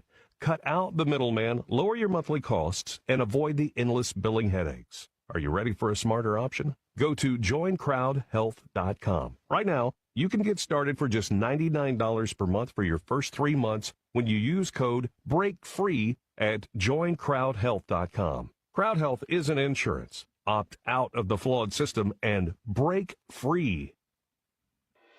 From the News Talk STL Weather Center. I'm meteorologist Chance Koch with your first alert forecast. We still are in a first alert weather day lasting through the evening hours as we're seeing the potential for some flooding and the potential for some strong to severe storms lasting from noon through 8 p.m. Strong damaging winds going to be the primary threat and a lesser threat for a tornado or two. Temperatures today back towards the 80-degree mark this afternoon. Then into Saturday, a few isolated chances of some showers and storms. By Sunday, lasting through Thursday, we've issued a first alert weather day as we're seeing the heat index topping out anywhere from 105 to 110 degrees. From the First Alert 4 Weather Center, I'm meteorologist Chance Koch. This hour of News Talk STL is brought to you by Stifel, serving investors for over 130 years. Contact your Stifel financial advisor at stifel.com. That's STIFEL.com. Bill, that's a big smile for an old politician. I'm thinking about our plan. It's slick enough to make a lobbyist blush. First, we hoodwink voters with Amendment 5. Tell them it's a tax cut. Once they're hooked, we decide who pays the higher taxes. So it's not a tax cut plan, and we don't get a say? Right, just swaps who pays the tax, but it does remove 3 voter-passed taxpayer constitutional protections. That lets us levy new taxes on services, increase sales taxes, and even tax home sales. And voters will no longer get to vote on tax hikes. Higher sales taxes on groceries, gas, service taxes on doctor visits, childcare, and even rent on apartments. Jeez. Taxes could exceed 20%. Sure, they figure that up to 80% of taxpayers will pay more taxes. Many, hundreds more. Seniors, they'll get hit even harder, but our big donors will cut a fat hog. The ones getting butchered by Amendment 5 are most taxpayers. I'm voting no on 5. Paid for by Missourians for fair taxation. Tim Jones and Chris Arps in the afternoon. U.S. Senate Republicans have rejected the Iran War Powers Resolution after clashing with Trump. We'll ask Congressman Dr. Bob Onder what the heck's going on at 420. Tim Jones and Chris Arps. Weekdays at 4 on News Talk STL. Mike Ferguson. Well, I'm sick and tired of smart guys. Susie Moore. Get out of here and stop playing victim. Get up, can't you hear the alarm? Get up, St. Louis. We have federal regulations that prohibit hunting duck, and yet it's legal to hunt humans. Mike Ferguson in the morning on News Talk STL. Okay, the big party's tonight, but that's not the only party. It is that's not. happening. No. You want to hang out. There's a celebration tomorrow as well. I talk about Nutrition Stop all the time. You do. I do, and it's funny because even the other day, guys who have see me regularly on the baseball field and everything, I still get that. Okay, what are you doing? I still get that question, and there were guys I hadn't seen in a long time, and I'll run into them. I'll play against the game, and that's what I get all the time. And I keep telling them, yeah, I'm lifting, heavier weights and I'm doing the workouts, but it really, what matters is what you're putting into your body. Barbara Mustone from Nutrition Stop is here with us. Hello. We got the big party tomorrow. I say we, because Ryan and you were nice enough to say, hey, come on out with us. So I'm going to hang out with you tomorrow. So excited to have you. Noon to 3. Let's talk about what's happening tomorrow, then get into the cool stuff behind it. So this is, again, just a free thing. You're going to be cooking out. Yes, absolutely. Yeah. And rain or shine. Yes. So the store is turned 40 years old this year, which we're so grateful for. And we took over 5 years ago, so we're celebrating our 5 years there as well. And we have always had a barbecue every summer because we are super proud of our meat. As you know, you love our meat as well. So we've been to the farms and met them and seen those regenerative practices and the grass-fed, grass-finished, all of the things. So we love to have that, giving back to the community because you guys are what keep us in business. So we're super grateful for that. But because it's 40 years, we're blowing it out of the water. So yes, we're having special guests like you. We're going to have live music. We'll have chair massages, so many samples. Our big thing this year that we're doing is raffles. So we've got hundreds of dollars worth of raffle prizes. So come out and get your name in there and walk away with supplements and body care and food and Yeah, this is obviously where I get all my supplements, and I get a lot of my groceries, here as well. But you talked about because when I don't remember if it was you or Ryan that was on one time before, and he mentioned, some of the grocery aspect of it, and there were people who say, okay, well, where does this come from? And Ryan was like, oh yeah, this farmer from here, and you all know them because it makes a huge difference. I mean, everything has to go from one thing, point A to point B, to get to you. Yes. However, the way they do that makes a huge difference. And you're selling, like, for instance, I love the bison. I'm always getting the bison from you. The ground bison is my favorite. I just make them into like patties and that's what we'll be cooking up tomorrow. Yeah. And but you can get some from the bigger chain places, but there's processing stuff that goes into there that you don't have added into yours. Absolutely. Yes. So like you said, like knowing our farmer is not only just a really lovely way to see them, and a lot of them are hand delivering it right to our store, which is still awesome. But yeah, we see the practices, like we pet the animals, like we see what they're eating, and even, that processing and how they're leaving their bodies and becoming food for us is a really beautiful process to make sure that there's no extra stress or extra, medicines or anything like that that's going to impact our health. Okay, so talk about, there's always been this sort of community of like fitness and fads, and somebody's got a new supplement and try this new chemical, and hey, here's a new shot, and for some reason people don't learn their lesson. You remember when Fen was just a massive thing, and or Alestra and all these things, and people rush to it. It's going to be the next great thing, and then inevitably 3, 4, 5, 6 months later, it's like, oh, that's not bad. It's causing you to grow a third eyeball and a horn out of the back of your head. So but we've maybe got a pill for that too. we didn't. Yeah, we got a pill for that. We didn't think that one through. But this next one being pushed on you by Big Farm or whatever the case is, comes through, and it's what I've enjoyed so much is this is so back to basics. Yes, and it is. There's a wave of it now, I think, that we haven't seen before. And I know that, some of that's going to be just reaction to, some of the COVID stuff, and some of it's going to be, the policy and politics and the Maha stuff and all that. And I'm not getting interested in the politics of it. No, but that's great that people are having more awareness. That's right. Awesome. And so, and that's one of the things I was encouraging people to say, listen, go look at what's going into your body. I mean, and I was doing that before because I had to change my line of thinking when I was 40 years old. And I had a heart attack that almost killed me. I was in the hospital for several days. I was doing all of this like really heavy weightlifting, thinking that, man, I am killing it. I'm being healthy. I'm going to reward myself by getting the number 7 platter at the Mexican restaurant 4 times a week. And then wondered why I had a problem. And I was only 40 years old and barely made it through. Yeah. And at that point, I'm like, I got to get serious about this. At the time, I was a single parent, I had 2 little kids and everything. And so now I'm stronger and healthier than I've been in years. Great, and a huge part of that is working with you all, because remember, we first started working together 2-3 years ago, whatever that was. Yeah. And I would come in and say, okay, well, here's the supplements I'm using. And they weren't bad, but you and I looked at the thing and you're like, okay, do you know what that is? I'm like, I can't even pronounce that. Exactly. You're like, yeah, that's the point, dummy. And so I've switched over to the stuff that you all have, and my body's reacted in such a great way. Wonderful. And that doesn't mean that the same thing I take is going to have the same effect on somebody else, but there's something else there. Talk about that for a second. Yes, absolutely. So I want to just dial back a second. 1986, Patrick and Teresa Mulhern started this business. So we would not be here today without them. And their platform was education. And so we have continued that and love that because we're not doctors and we're not here to tell you how to live your life. And like you said, what protein works great for you might not work for me. So absolutely turning over the labels, reading those ingredients, finding out how our body works. Because unfortunately, we're not taught this in our educational system, and just figuring it out for you and how to make good choices all day, every day is what we're about. And all of our staff that comes, when you walk in the door, we know our customers by name and they know us and they share everything with us. And we just want to continue to be that beacon of people who maybe have tried conventional methods and it didn't work for them or, had a heart attack or, and people coming in and walking out with a smile on their face and hope and, wow, I feel so much better is why we come into work every day. So let me also mention something that you're probably not going to, but I'm going to pull the curtain back just a little bit just because I know you all so well, is that when you say education and teaching, this isn't a matter of somebody loves a product, they get in there and they start selling. You're sending your folks to conferences, continuing education. We're talking about they're going to get specific nutrition, high-level training on this. This isn't like, hey, we need somebody to run the cash register. And no. You guys are going out of your way and spending a lot of money to make sure that everybody there has a deep understanding of this stuff. Yes, absolutely. Because, there's a lot of, unfortunately, supplement companies out there that are not, 100% good. So we want to make sure that we're not just putting plastic bottles on shelves. Like, this is health. Food is our medicine. And there's these supplements that are there for a reason because our food is depleted from this nutrition.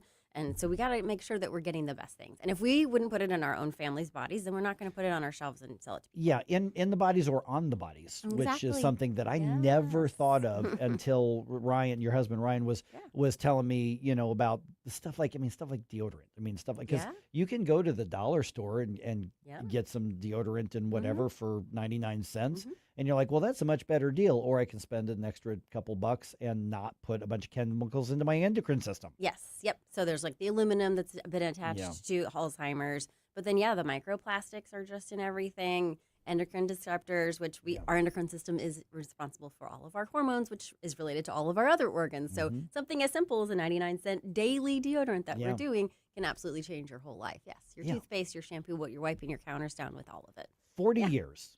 Not many standalone brick and mortar businesses make it 40 years. Yeah. So what's been different about what you all do? Because you've withstood all kinds of competition from national chains and all that kind of stuff. They're surrounding us all the way around. Yes.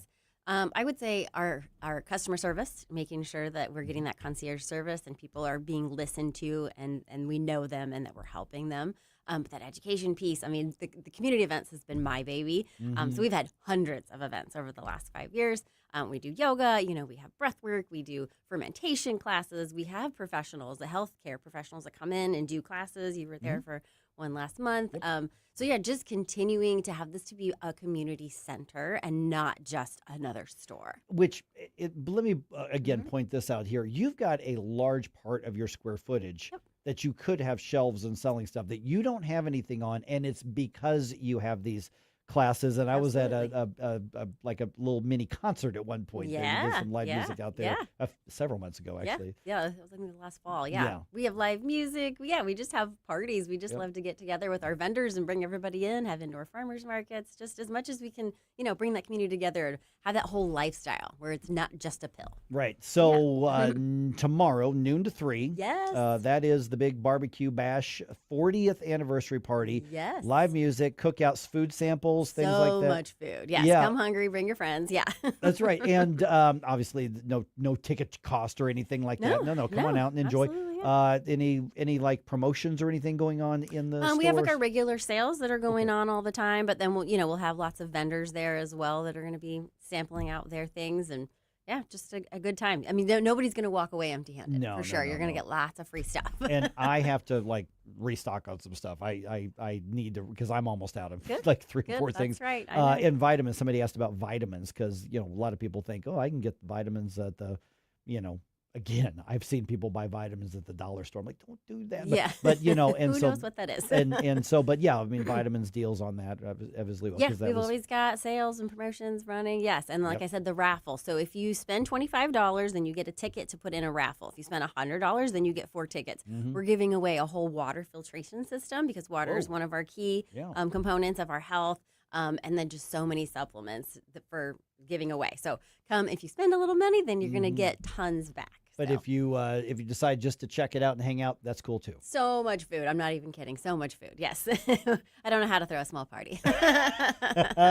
All right. And the website, nutritionstop.com, you can look at a lot of stuff. But I keep telling people, go in, ask questions, you know, because that's what I did. I truly feel like I know so much more just because of you and your team out there. And I get people mentioning it to me, you know, when they see me. Yes. And then I think that's why we've been around for 40 years. Yeah. You telling your friends and your family and you feeling better and you looking better, you know? I'm trying. I mean, keep doing it. Considering what you're working with here. I mean, you had a pretty low bar to start with. No. All right, Barbara, thanks so much. Thank you so much. I will see you tomorrow right around noon. Yes, I'm going to be so there. much. And everybody else, come on out. I'm going to be there as well. And just lots of food. The bison's amazing. Yes. Delicious. Thank you so much. See you at the stop. Thanks. Thank you, Barbara. All right. Let's talk about these World Cup visitors that are happening. It's so much fun to watch them. Now, Barbara, close your ears for a second, because they are loving our comfort food. Now, then they should probably go to Nutrition Stop as well after they eat the ranch dressing. But the things in America that they are so impressed with, I think there's a lot of myths about America that are getting busted around the world. Let's chat about that right around 8:21. Information, you want to take the place of what I trust. Turn on your colored box, you look for some answers. For false impressions, well, baby, they will last forever. Stop right now! I have had enough of this. Turn my eyes to your indifference. Mike Ferguson in the morning. This is like giving you a bowl of doggy do, put a cherry on top, and call it a chocolate sundae. On Newstalk STL. Get up in case you hear the alarm. You feel it every time you check out. Prices up, paychecks stretched, families squeezed. That's why Ann Wagner's fighting to get government off your back and out of your way. Wagner passed the largest tax cut in American history, expanded child tax credits, ended taxes on tips, overtime, and Social Security. And Wagner is working to lower costs so families keep more of their hard-earned money. But Ann Wagner knows delivering for Missouri means more than just protecting their wallets. It means protecting our streets as well. That's why Wagner fought to secure our border, deport dangerous illegal aliens, partner with law enforcement, and put predators behind bars and off our streets so our neighborhoods and communities stay safe. Because real effective leadership protects what matters most: your money, your family, your safety. Ann Wagner for Congress. I'm Ann Wagner, and I approve this message. Paid for by Ann Wagner for Congress. America's 250th birthday is almost here, and there's only one place to make it unforgettable. Brilliant Skies Fireworks, where the deals are big and the booms are bigger. Come see Todd and Ed, veteran fireworks show designers and shooters who know how to light up a sky. They'll point you to exactly what you need for the most bang for your buck, with friendly service and some of the lowest prices around. 949 Montebello Road in Imperial. Mention News Talk STL and get a free gift while supplies last. Bengal's restaurant offers an inviting atmosphere, neighborly service, and a vibrant happy hour scene, all in the heart of Warson Woods. From their kitchen to your plates, beloved comfort favorites like chicken parmesan and lasagna to steakhouse-style classics. Slide up to the vintage bar or hit the patio for happy hour specials every Tuesday through Friday. Bengal's Restaurant and Bar, 10017 Manchester Road. Check out the menu and reserve a table online at bengalsrestaurant.com. I really like all the things you're saying. News, analysis, opinion. Thank you very, very much. News Talk STL. The 80s. Excellent. Never been a decade like it. Never will be. It's Flashback Friday.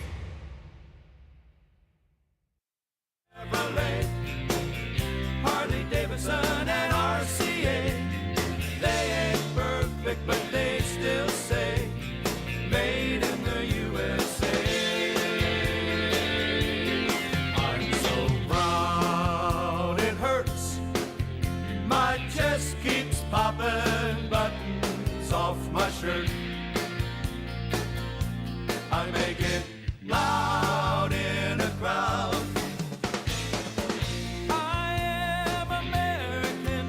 Hey, Chris Arps from the Tim Jones and Chris Arps Show. Make sure that you're listening to our show this afternoon from 4 to 6. Now back to the Mike Ferguson in the Morning Show.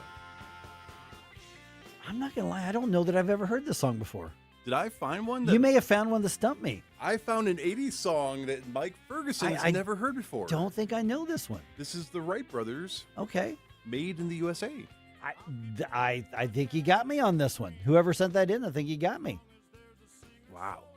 I am impressed. Yeah, There it is. 1985 or 1986. Okay. Hey, that's about as American as you get. Yeah. Well, I have to pat myself. This is mine. This was yours. Okay. My grandfather had some CDs, and he loved like really patriotic songs when I was growing up. So this one's kind of for him. But Nice. So I pat myself. There on the you back. go. I did good. Way to go. Way to go. It's kind of funny how like Stump Mike on the 80s stuff has become such a thing. And I'm like, am I that much of a nerd about like 80s songs? And apparently the answer is yes. And thinking back, I also stumped you on a Devo song of all things. That's right. That was okay. So I got two. You That's got incredible. two. That's right. Okay, the guy that wasn't even around for the 80s got Mike twice. That's right. Got me twice. All right. 8:21 going on 8:22 here. I love these videos where even before the World Cup, there were some videos that would show up on my reels. And it is like this prep school in England. And all these, junior high and high school boys are in their, blazers and their matching ties and everything. And they're just like, here is some American food, try it. And then, of course, they sit there with their accents and everything. And then they try it for the first time. Mm-hmm. And it's funny because half the time they'll look at it and are like, that looks horrible. And they'll take a bite and you see them light up and they're like, that is lovely. That is brilliant. Bloody brilliant. Yeah, that's, and so, and so you see that, well, now you've got troves of people from all over the world in the United States for the World Cup. I think it's accurate to say millions of people into the U.S. There may be a couple million people visiting the U.S. because we don't actually understand how big the World Cup is. I've talked about it, I mentioned saying this really is the biggest sports event in the world, bigger than the Olympics. And because soccer is kind of a second tier thing, but globally, this is the thing, and we have it, and it's going to result in tens, hundreds of billions of dollars in spending. But one of the side things about it is all of these people from around the world doing their TikToks and their Instagrams and their Facebook Reels and all of that, just documenting their experiences with the United States, because depending on where you are around the world, our reputation is wild. Mm-hmm. There are places around the world, like in Europe and stuff, where they just assume that you walk out the door and you have to like duck because everybody's shooting at each other to get to your car, and so that's what they think. Or in other cases, they think we're just a big, prairie where nobody is anywhere, or you're in, a war zone. Mm-hmm. And they're finding out a lot of the realities of what's happening in the U.S. And we do in News Talk sometimes find ourselves gravitating towards the bad news, the salacious news. And I get caught up in that. I do that. And sometimes I have to check myself on that. I try to intentionally not do the blood and guts stuff. I listen, when I was a journalist, we covered that stuff back in the 90s. That is what you did. If it bleeds, it leads. And I cut my teeth in the news business in that not so great era of news, And so I get that, but we sometimes don't step back and go, there are some great things about the country that everybody should be able to agree on.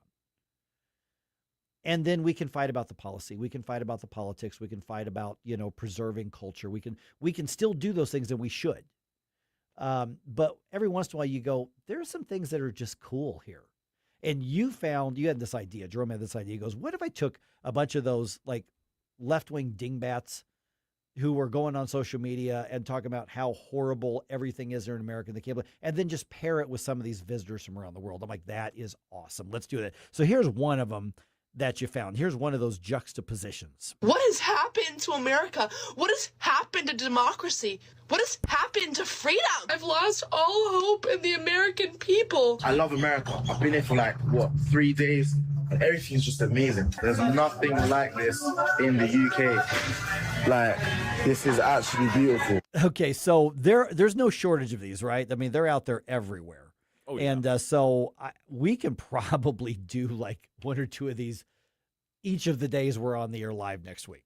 I quite literally have almost a dozen of these cut by now. Yeah, I don't have enough time for all of those, but we'll try to work in as many of them because I think it's funny, but I think it also tells a story. Yes. And that's a story that we need to hear probably more so than the rest of the world. And that was something that jumped out at me when I first had the idea. I thought it was just going to be a little fun, like, haha, this is kind of cute. But because a lot of these clips come from very much longer, like, 5-minute, 4-minute rants and ravings versus people going about, like, here's my entire day in America.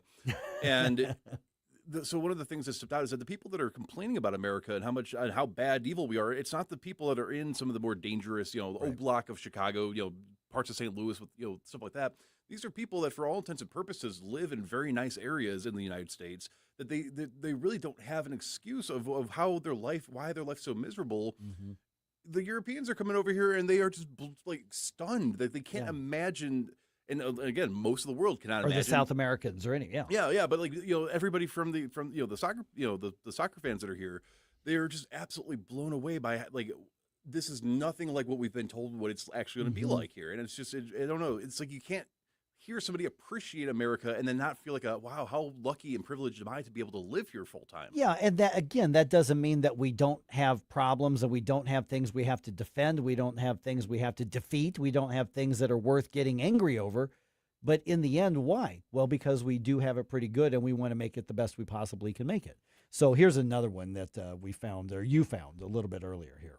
I just moved to the suburbs from San Francisco. What really makes me feel unsafe here is the vast amount of American flags I see. I walked around and I saw so many American flags, and that makes me feel so unsafe. There is people walking everywhere.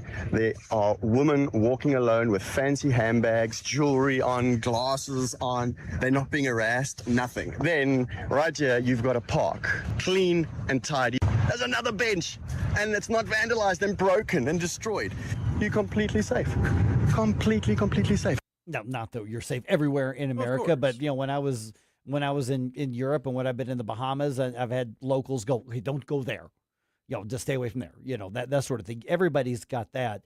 But the perception around the world is something that's getting shaken to its core in some areas, because not only are they putting this on their social media, but all of their friends and family going, wait a minute, well, we thought it was this. Mm-hmm. And so maybe we should also look back and go, well, wait a minute, I thought America was just this. Maybe that one politician getting elected isn't going to end civilization as we know it.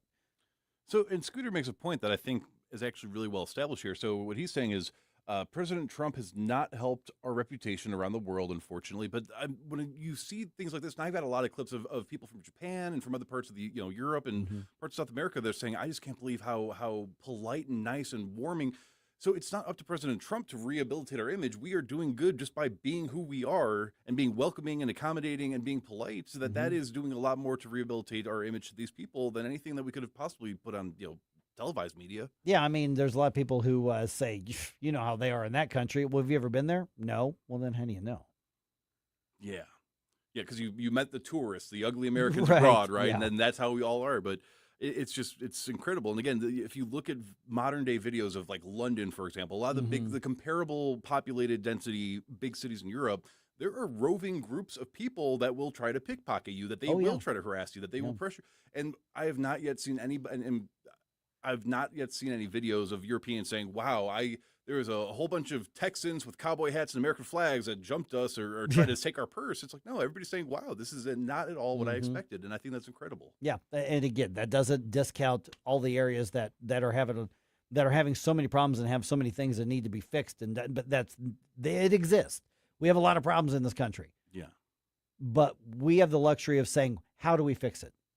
Yes. Let's argue over how to fix it, as opposed to let's figure out how to survive because the government may or may not let me, because I won't be protected from this group or that group. Yeah. So every once in a while you just gotta look at the broader picture. Don't get me wrong. We still got a lot of stuff to fight over. It's an election year. We'll get back to that. We can all hate each other again later. I wish we wouldn't, but we will. But at this point right now, look at this World Cup for this game that most Americans ignore in the first place and say, well, look at what window it's opening to the rest of the world for how they see us.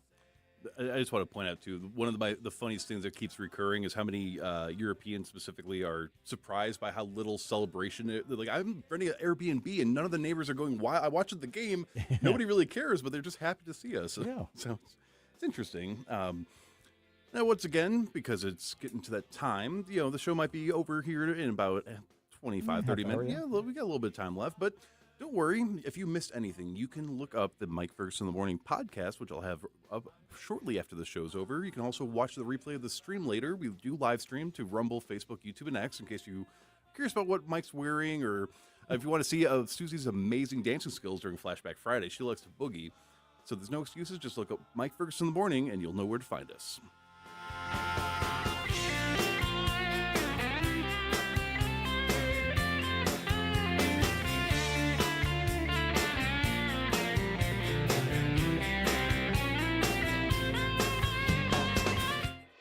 From the NewsTalkSTL Weather Center. I'm meteorologist Chance Koch with your First Alert forecast. We still are in a First Alert weather day lasting through the evening hours as we're seeing the potential for some flooding and the potential for some strong to severe storms lasting from noon through 8 p.m. Strong damaging winds going to be the primary threat and a lesser threat for a tornado or two. Temperatures today back towards the 80-degree mark this afternoon. Then into Saturday, a few isolated chances of some showers and storms. By Sunday, lasting through Thursday, we've issued a First Alert weather day as we're seeing the heat index topping out anywhere from 105 to 110 degrees. From the First Alert 4 Weather Center, I'm meteorologist Chance Koch. Fox News commentary with Brian Kilmeade next.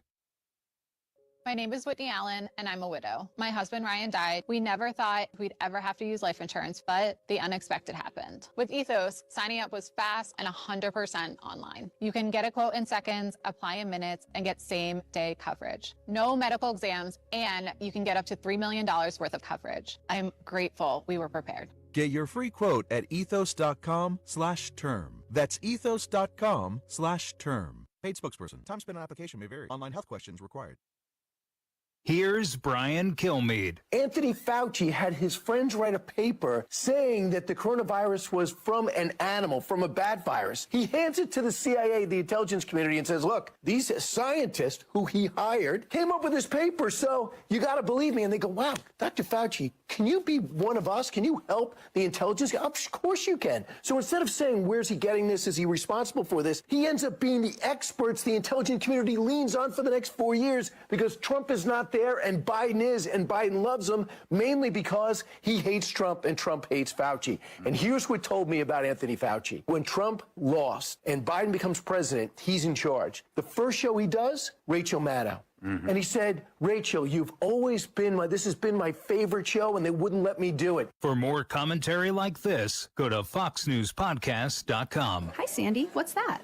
I'm reading up on this Amendment 4 on the August ballot.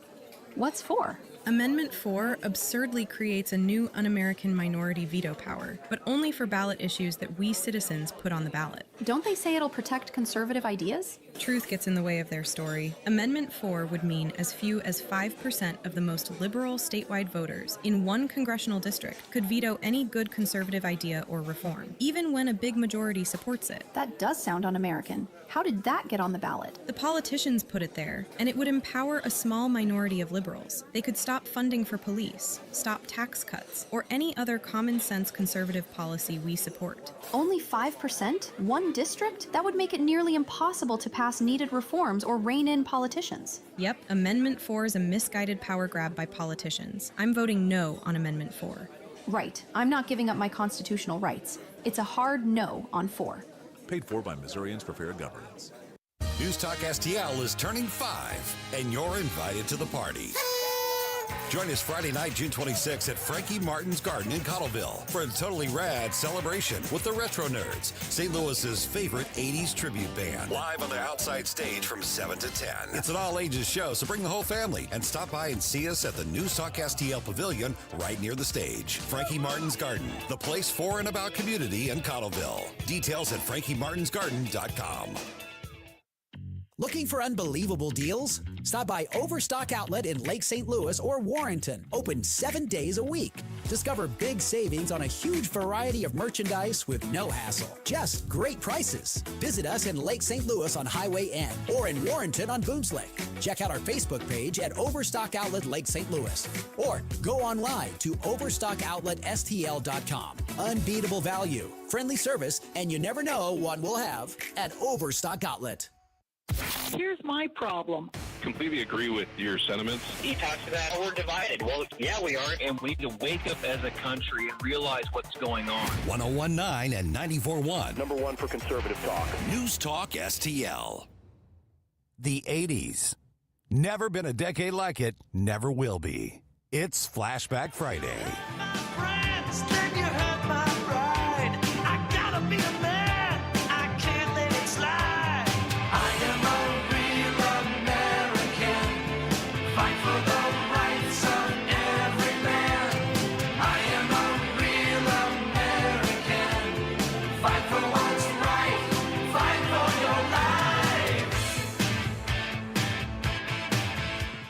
Hey, this is Todd Showalter. Join me on Saturday at 5 as I try to put some fun back into this dysfunctional radio station. It's The Right Mind Show with me, Todd Showalter, at 5 on Saturday. And, you know, speaking of dysfunctional, let's get back to Mike Ferguson in the morning.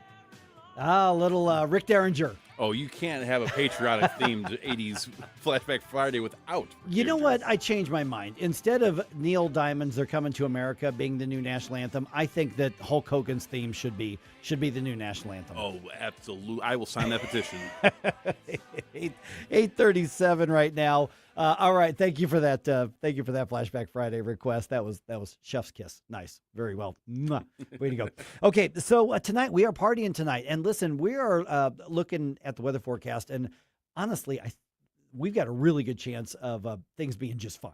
You know, we're gonna have some rain move through today, but we got a good chance of this, and we're gonna be under this big pavilion anyway, so we're gonna be fine if you come on out to Frankie Martin's Garden in Cottleville. As a matter of fact, Michelle Hanson from Frankie Martin's Garden joins us right now, and a lot of people I think are looking at the forecast, Michelle, and like, ooh, I don't know, it's going to be all sloshy and soggy, but there's it's artificial turf in a lot of cases, so we're going to be able to party, rain or shine, but I think we got a good chance of being okay on the weather tonight, Michelle. I think we do too. I'm very optimistic. Yeah, so this is so much fun because it's obviously outdoors in the food trucks and the cash bar, and then obviously the stages. We're going to be in Pavilion number 6, which is right up by the stage. Just look for all the News Talk STL stuff. But what I love about what you guys have out here is it can be everything for everybody, and we're just going to be part of a bigger hangout and mingling and party tonight. Exactly. So that is what's awesome about Frankie Martin's Garden is we really do have something for everybody. And tonight with the Retro Nerds, I think we're going to really be living it up tonight. Have you seen them? Have you seen them before? I have. Okay, so much fun. I keep telling because they played our first birthday party. We've done 2. For the first year we were on the air, and now the 5 years as well. And we did that before at the old Diamond Music Hall. But on this stage, it's going to be a lot of fun. There's going to be people there who aren't necessarily there just for us, but they're going to have a lot of fun. So it's just kind of our public service with the Retro Nerds out there. But it's going to be a lot of fun. You can sing along, you can dance, you can just hang out. And then let's talk about these food trucks. Oh, there's a lot of choices that people are going to have out there. Yes. So we usually have on a Friday night from 7 to 10 food trucks, a lot of different options. We always have a burger option, taco options. Usually we have a gyro option, so many really good food trucks, and a lot of them are highly trained, obviously, kitchen professionals. They offer a wide variety of unique menu items, and it's really fun to go and try out each different one while you're there, and you're not just stuck like pigeonholed into one type of cuisine. You can go try something from every truck, and there's something for everybody in your party there. You had me on tacos, Michelle. Those taco trucks, we usually have more than one because they're pretty popular. Yep. So we're coming. Oh yeah, you should. Okay. So when people are going to come in tonight, I mean, it's going to be, we don't have like a specific program. I mean, most of the News Talk STL personalities, we're going to be there. We'll say hi from the stage, but honestly, we're just going to try to stay out of the way for the Retro Nerds to play play their show, which is fantastic, and then we're going to hang out and mingle with everybody. But when people come in, give us a little primer. Where do we go? Where do we park? All of that sort of thing. So there's public parking all throughout Cottleville. Down behind our stage, we have a parking lot. Mm-hmm. Down past our sand volleyball court, there's a parking lot. There's a golf cart parking lot. And then across the street, we have a crosswalk going over to this big public lot right in front of City Hall. Okay, easy enough. Yeah, so that's not going to be an issue whatsoever out there. But of course, I've driven by so many times. One of my friends owns the business kind of across the way from you there, Piazza Messina. So I'm down there quite a bit doing stuff, and I've driven by, and there are times the big screen up there. You've got the ball game on. You've got got all kinds of stuff on there, and even when it gets chilly, you've got the little pods where people can have the fire and stay warm and hang out most of the year, which is so much fun. Exactly. And on the big screen tonight, we will have World Cup games. Mm-hmm. I'm not sure which game is tonight, but that is what will be on the big screen will be soccer, since, that's sweeping the nation right now, the world right now. So that's what will be on the big screen. So something for everyone. Like I said, we have pickleball courts, we have sand volleyball, we have some leagues going on tonight. We have cornhole out on the lawn. So, a little something for everyone. Yeah, it's going to be a lot of fun. We're visiting with Michelle Hanson from Frankie Martin's Garden. And by the way, if you go to NewsTalkSTL.com, you can see a link right to Frankie Martin's Garden and all of the details about tonight's party. So when people come on out, I mean, one, obviously, bring a little bit for the food trucks. And there's a cash bar there, I think, right? We have the whiskey house that also has a slushy window. Then we have the beer barn, and then we have a shed for dirty soda and non-alcoholic drinks for the kids. Mm-hmm. And then we have another shed bar that has bottled beer, mixed drinks, all the things. Yeah. So if you leave hungry or thirsty, this is your own darn fault. Exactly. 100%. All right. And Michelle, what's been like some of the, I guess, the surprises when people come out and they check it out? Because it is a unique layout. I mean, it's really, really unique, which is really cool. What's the thing that tends to surprise people the most when they come check you out for the first time? I think the turf. I think people are always pleasantly surprised by the turf, because when you have a grass lawn or a lawn area, you have bugs and mud. And so like a day like today, when it rains, that deters some people because you think about how wet it is outside, but we have turf. So everything dries pretty quickly. There's a really good drainage system in our turf. So everything dries very quickly, and we can quickly recover from the rain. So I think having the turf is something that surprises them. And I think that just the sheer size of, we're 3.2 acres, and we can fit a lot of people. Good morning. Thank you for joining us. This is actually an audience question, but when it comes to handicapped and disabled people, is there a specific area that you would recommend them parking on, and how accessible is the facility for them? Sure, yeah. We are handicap accessible. We actually have a couple of regulars that come pretty much every weekend that use wheelchairs. There's handicap parking right in front of the whiskey house. And then if you come in over to the left side of the beer barn, there's a sidewalk that goes right down and a ramp that goes into the turf in the pavilion areas. So very, very wheelchair accessible. So basically there's no excuse. There's no excuse to not be there tonight, is what you're saying, Michelle. Exactly. 100%. Yeah. Agree on that. All right, let's go give out the website information. You all are on social media. Of course, you can find it at NewsTalkSTL.com, but people want to go directly to check out Frankie Martin's Garden because they may have an event they may want to do for their group or their birthday party or whatever the case is. What's the way to learn more about what y'all do? So visiting our Facebook page, which is Frankie Martin's Garden, or you can go to our website, which is frankiemartinsgarden.com. And then we also have a TikTok. That's Frankie Martin's. And an Instagram, Frankie Martins. All right, Michelle, are you going to be out there tonight? If so, I'll see you this evening. Of course, I will be out there listening to the Retro Nerds. And you'll be the one. You'll be the one leading all the dancing, right? Exactly. I'll be the first one out there dancing. Sounds good. We'll see you tonight, Michelle. Thanks so much. Sounds good. Thank you so much. All right, we got a lot going on here. Some miscommunication in the city. Do the bars close early or not? Oh. There was the statement, yes, they are, and now the answer is, well, maybe not. And a SLU Billiken gets a shot at the NBA. We'll tell you what's going on with that right around 8:47 here on News Talk STL. Fight for what's right. Fight for your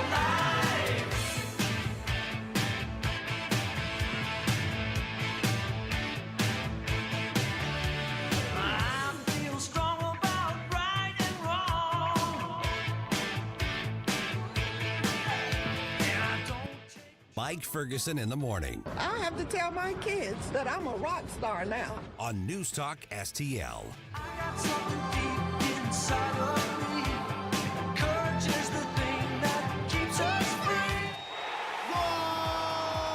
It's not your typical game day look. Sunday, June 28th at Busch Stadium, the Cardinals face the Miami Marlins, and fans can receive a soccer-style Cardinals jersey presented by Purina.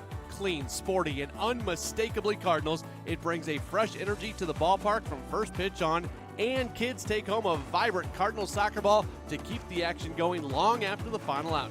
2 ways to play, one big Sunday. Get tickets at cardinals.com/promotions. Every Sunday home game is a Kids Sunday at Busch Stadium. From Team Fred Birding games to a kid-friendly DJ, ice cream, and family favorite activities. Sundays are built for young fans. Plus, select Sundays feature kids run the bases after the game. It's a day made for smiles, memories, and Cardinals baseball together. Make Sundays your family tradition at Busch Stadium. Tickets and details at cardinals.com/KidsSunday. This year, America turns 250, and News Talk STL is celebrating our nation's semi-quincentennial all year long. News Talk STL, #1 for live and local Soros-free talk, with proud supporters of our 250th birthday celebration. Di Gregorio's Italian Market, AAA Motor Speedway, and American Family Insurance. 250 years strong, and we're just getting started. 101.9 and 94.1 News Talk STL.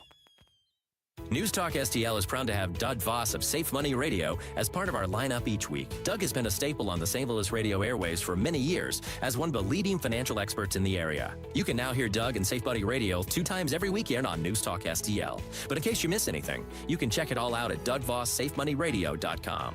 You could also reach Doug at 844-676-SAFE. That's 844-676-7233. Doug Voss is a registered representative. Securities offered through DHL Securities, LLLP, member FINRA and SIPC.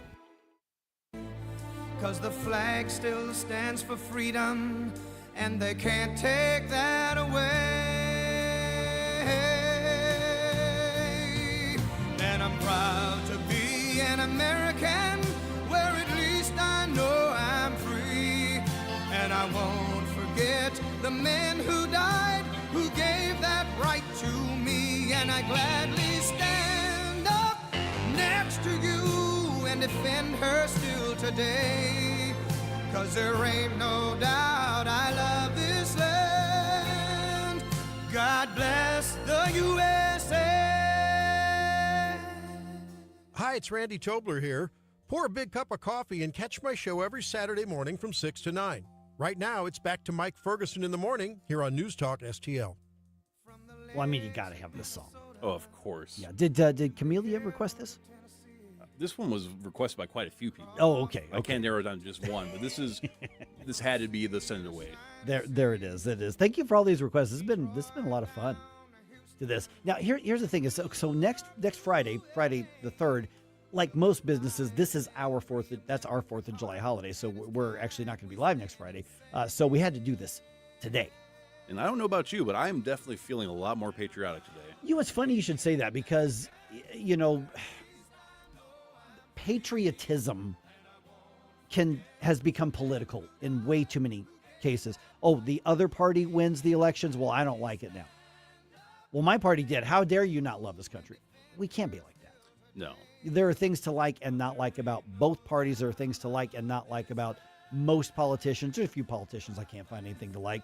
But even people on our side, there are things that we can critique and we don't like, and there are things to like. But that should be separate from, do we care enough about the country to try to make it better? I mean, there's just, we've got to be able to compartmentalize better. Yeah, and even playing all these songs, they were all pro-America. They were all about, loving your country. I could not tell you, I mean, besides for Bruce Springsteen, of course, but... Well, and Lee Greenwood, we know where they come from politically. But for the most part, I could never tell you which political party, what ideology, whatever. I just know that they made great songs that celebrate the country. Yep, absolutely. All right, 8:50. Let's go ahead and wrap up the week with one more news dump. Do they or don't they have to close early? There's been some confusion about what's going to happen in the Grove this weekend. We know some things that are going to happen in the Grove this weekend. It's going to be wild, that's for sure. Probably not family friendly, but it's going to happen. Also, the Billiken, Billiken gets an NBA contract. You know who I'm talking about, but I got the details coming your way. Like I said, let's do one more news dump here. The Morning News Dump, brought to you by Great American Divers. Successful dump. Wake up, America. It all worked out. You know, I mean, they got all the news. The Morning News Dump. Okay, some bars in the Grove say the mayor's declaration of midnight closures this weekend is not binding. Mayor Kara Spencer, you may recall, announced that bars would close early this weekend as a safety precaution during the annual Pride celebrations. Multiple people were shot after a fight broke out during last year's Pride events. Here's the thing now. Both the mayor's office and several businesses admit that that was a miscommunication and that not all of the businesses in the district ever agreed to shut down early. So as it stands right now, the bars are being asked to close early, but there is no mandate to do so. Now, several of the bars, or some of the bars, I should say, have told media reports that they're hiring a lot of extra security. But the bottom line is this is the largest shindig in the Grove. I have never been to it. I do know that it's their biggest thing. I don't think anybody's closing at midnight at the Grove. I just don't think so. So the mayor did the press conference saying, you know, we're going to have extra security. Good. That makes sense. There's going to be tens of thousands of people there. And then we've come to an agreement for these voluntary closures. And a couple of businesses apparently said, okay, we can do that. And the rest of them were like, hey, don't put words in my mouth. Yeah, with a hootenanny like this, it's probably a very good time for business, regardless of what the reason is. So I can't imagine that everybody would want to be missing out on that income if they can avoid shutting down. And then you just hope that something stupid something violently stupid. There will be stupid things that happen. Oh, absolutely. But you know, hopefully we get out with nobody getting hurt there. All right, let's see here. State officials announcing the closure of the immigration detention facility called Alligator Alcatraz in the Florida Everglades. So there was a news conference about this, and Border SAR Tom Homan was there praising Florida Governor Ron DeSantis for his collaboration with federal immigration law enforcement. This doesn't end a relationship. This is a continuation. We'll continue to go out, we'll continue to enforce immigration laws. We'll continue to prioritize public safety threats first. We'll make it clear. If you're in the country illegally, you're not off the table. Okay, so the decision to shut down the facility basically stemming from the cost, and that's estimated to be about $1.2 billion in total. And, of course, with all the deportations that have already happened, there's still plenty of detainees and illegals who have to be processed and deported, but they don't have as many as they used to. Yeah, this is supposed to be temporary, like facilities. They're not supposed to be permanent mainstays. All right, here's an odd one. St. Louis Fire Department, a St. Louis Fire Department EMT gets a ticket for driving without a valid license. Okay, all right, whatever happens. But here's the thing. She was driving an ambulance at the time, and she was involved in the crash in said ambulance at the time. And when they're doing the reports, that's when they're like, hey, your license isn't valid. What are you doing driving an ambulance? Channel 4 has this story on their website. The EMT's name is Katrina Hopper, and both she and the department say that her license is valid. And they're saying, no, you're getting this wrong, even though there have been 2 holds put on her license by courts because of unresolved traffic cases. But here's the other thing. KMOV found over a dozen traffic cases against her since 2019. And at one point, there was a warrant for her for not appearing on traffic stuff. And so over a dozen traffic cases, including like speeding, driving on the wrong side of the road, not showing up for expired tags, all this sort of thing. And so the department says, no, we believe her license is valid. She says her license is valid. But that still begs the question, if you got somebody who has a history of not being a real good driver, why are they driving around $150,000 or $200,000, maybe $250,000 ambulance? Okay, playing devil's advocate. It didn't sound like any of those tickets were for crashing. So not that I could tell, driving really fast, speeding, and going in the wrong lanes are sometimes things that ambulances have to do to get to the emergency. So if you already know somebody has a history of doing that, but they did not crash, would you not want them to be Their the one? experience. They have the experience, and then they don't have to take care of the plates for the ambulance. So, and by the way, the crash that the ambulance was involved in, it didn't say who was determined to be at fault. However, she was responding to a call, lights and siren were on. Therefore, it was the other car's fault, most likely. Yeah, ambulances are not quiet. Drivers. They're not usually quiet. It's not like it's going to sneak up on you. No, I wouldn't think so. So that part is probably just how they found out what was going on there. But that's going to be an interesting one. All right, don't forget, you're invited to our party tonight. We're going to be at Frankie Martin's Garden in Cottleville. This is free. Come on out. I mean, if you want to buy food to the food trucks and whatever, you can do that. We're going to be there from 7 until at least 10 p.m.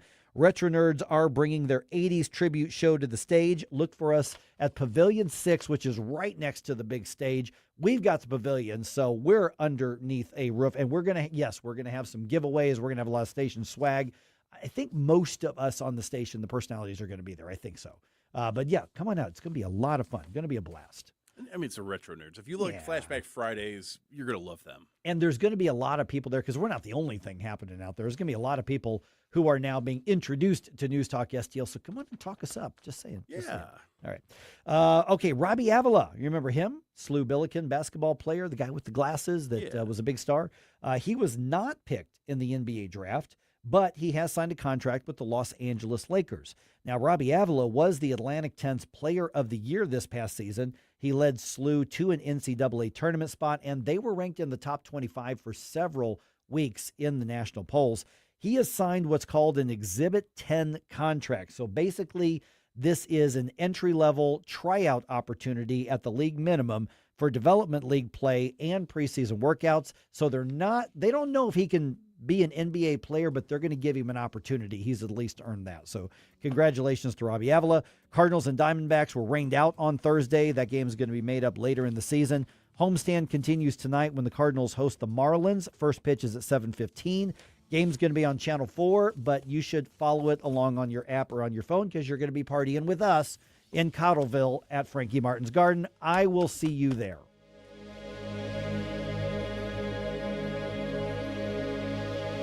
With all of the celebrations, anniversaries,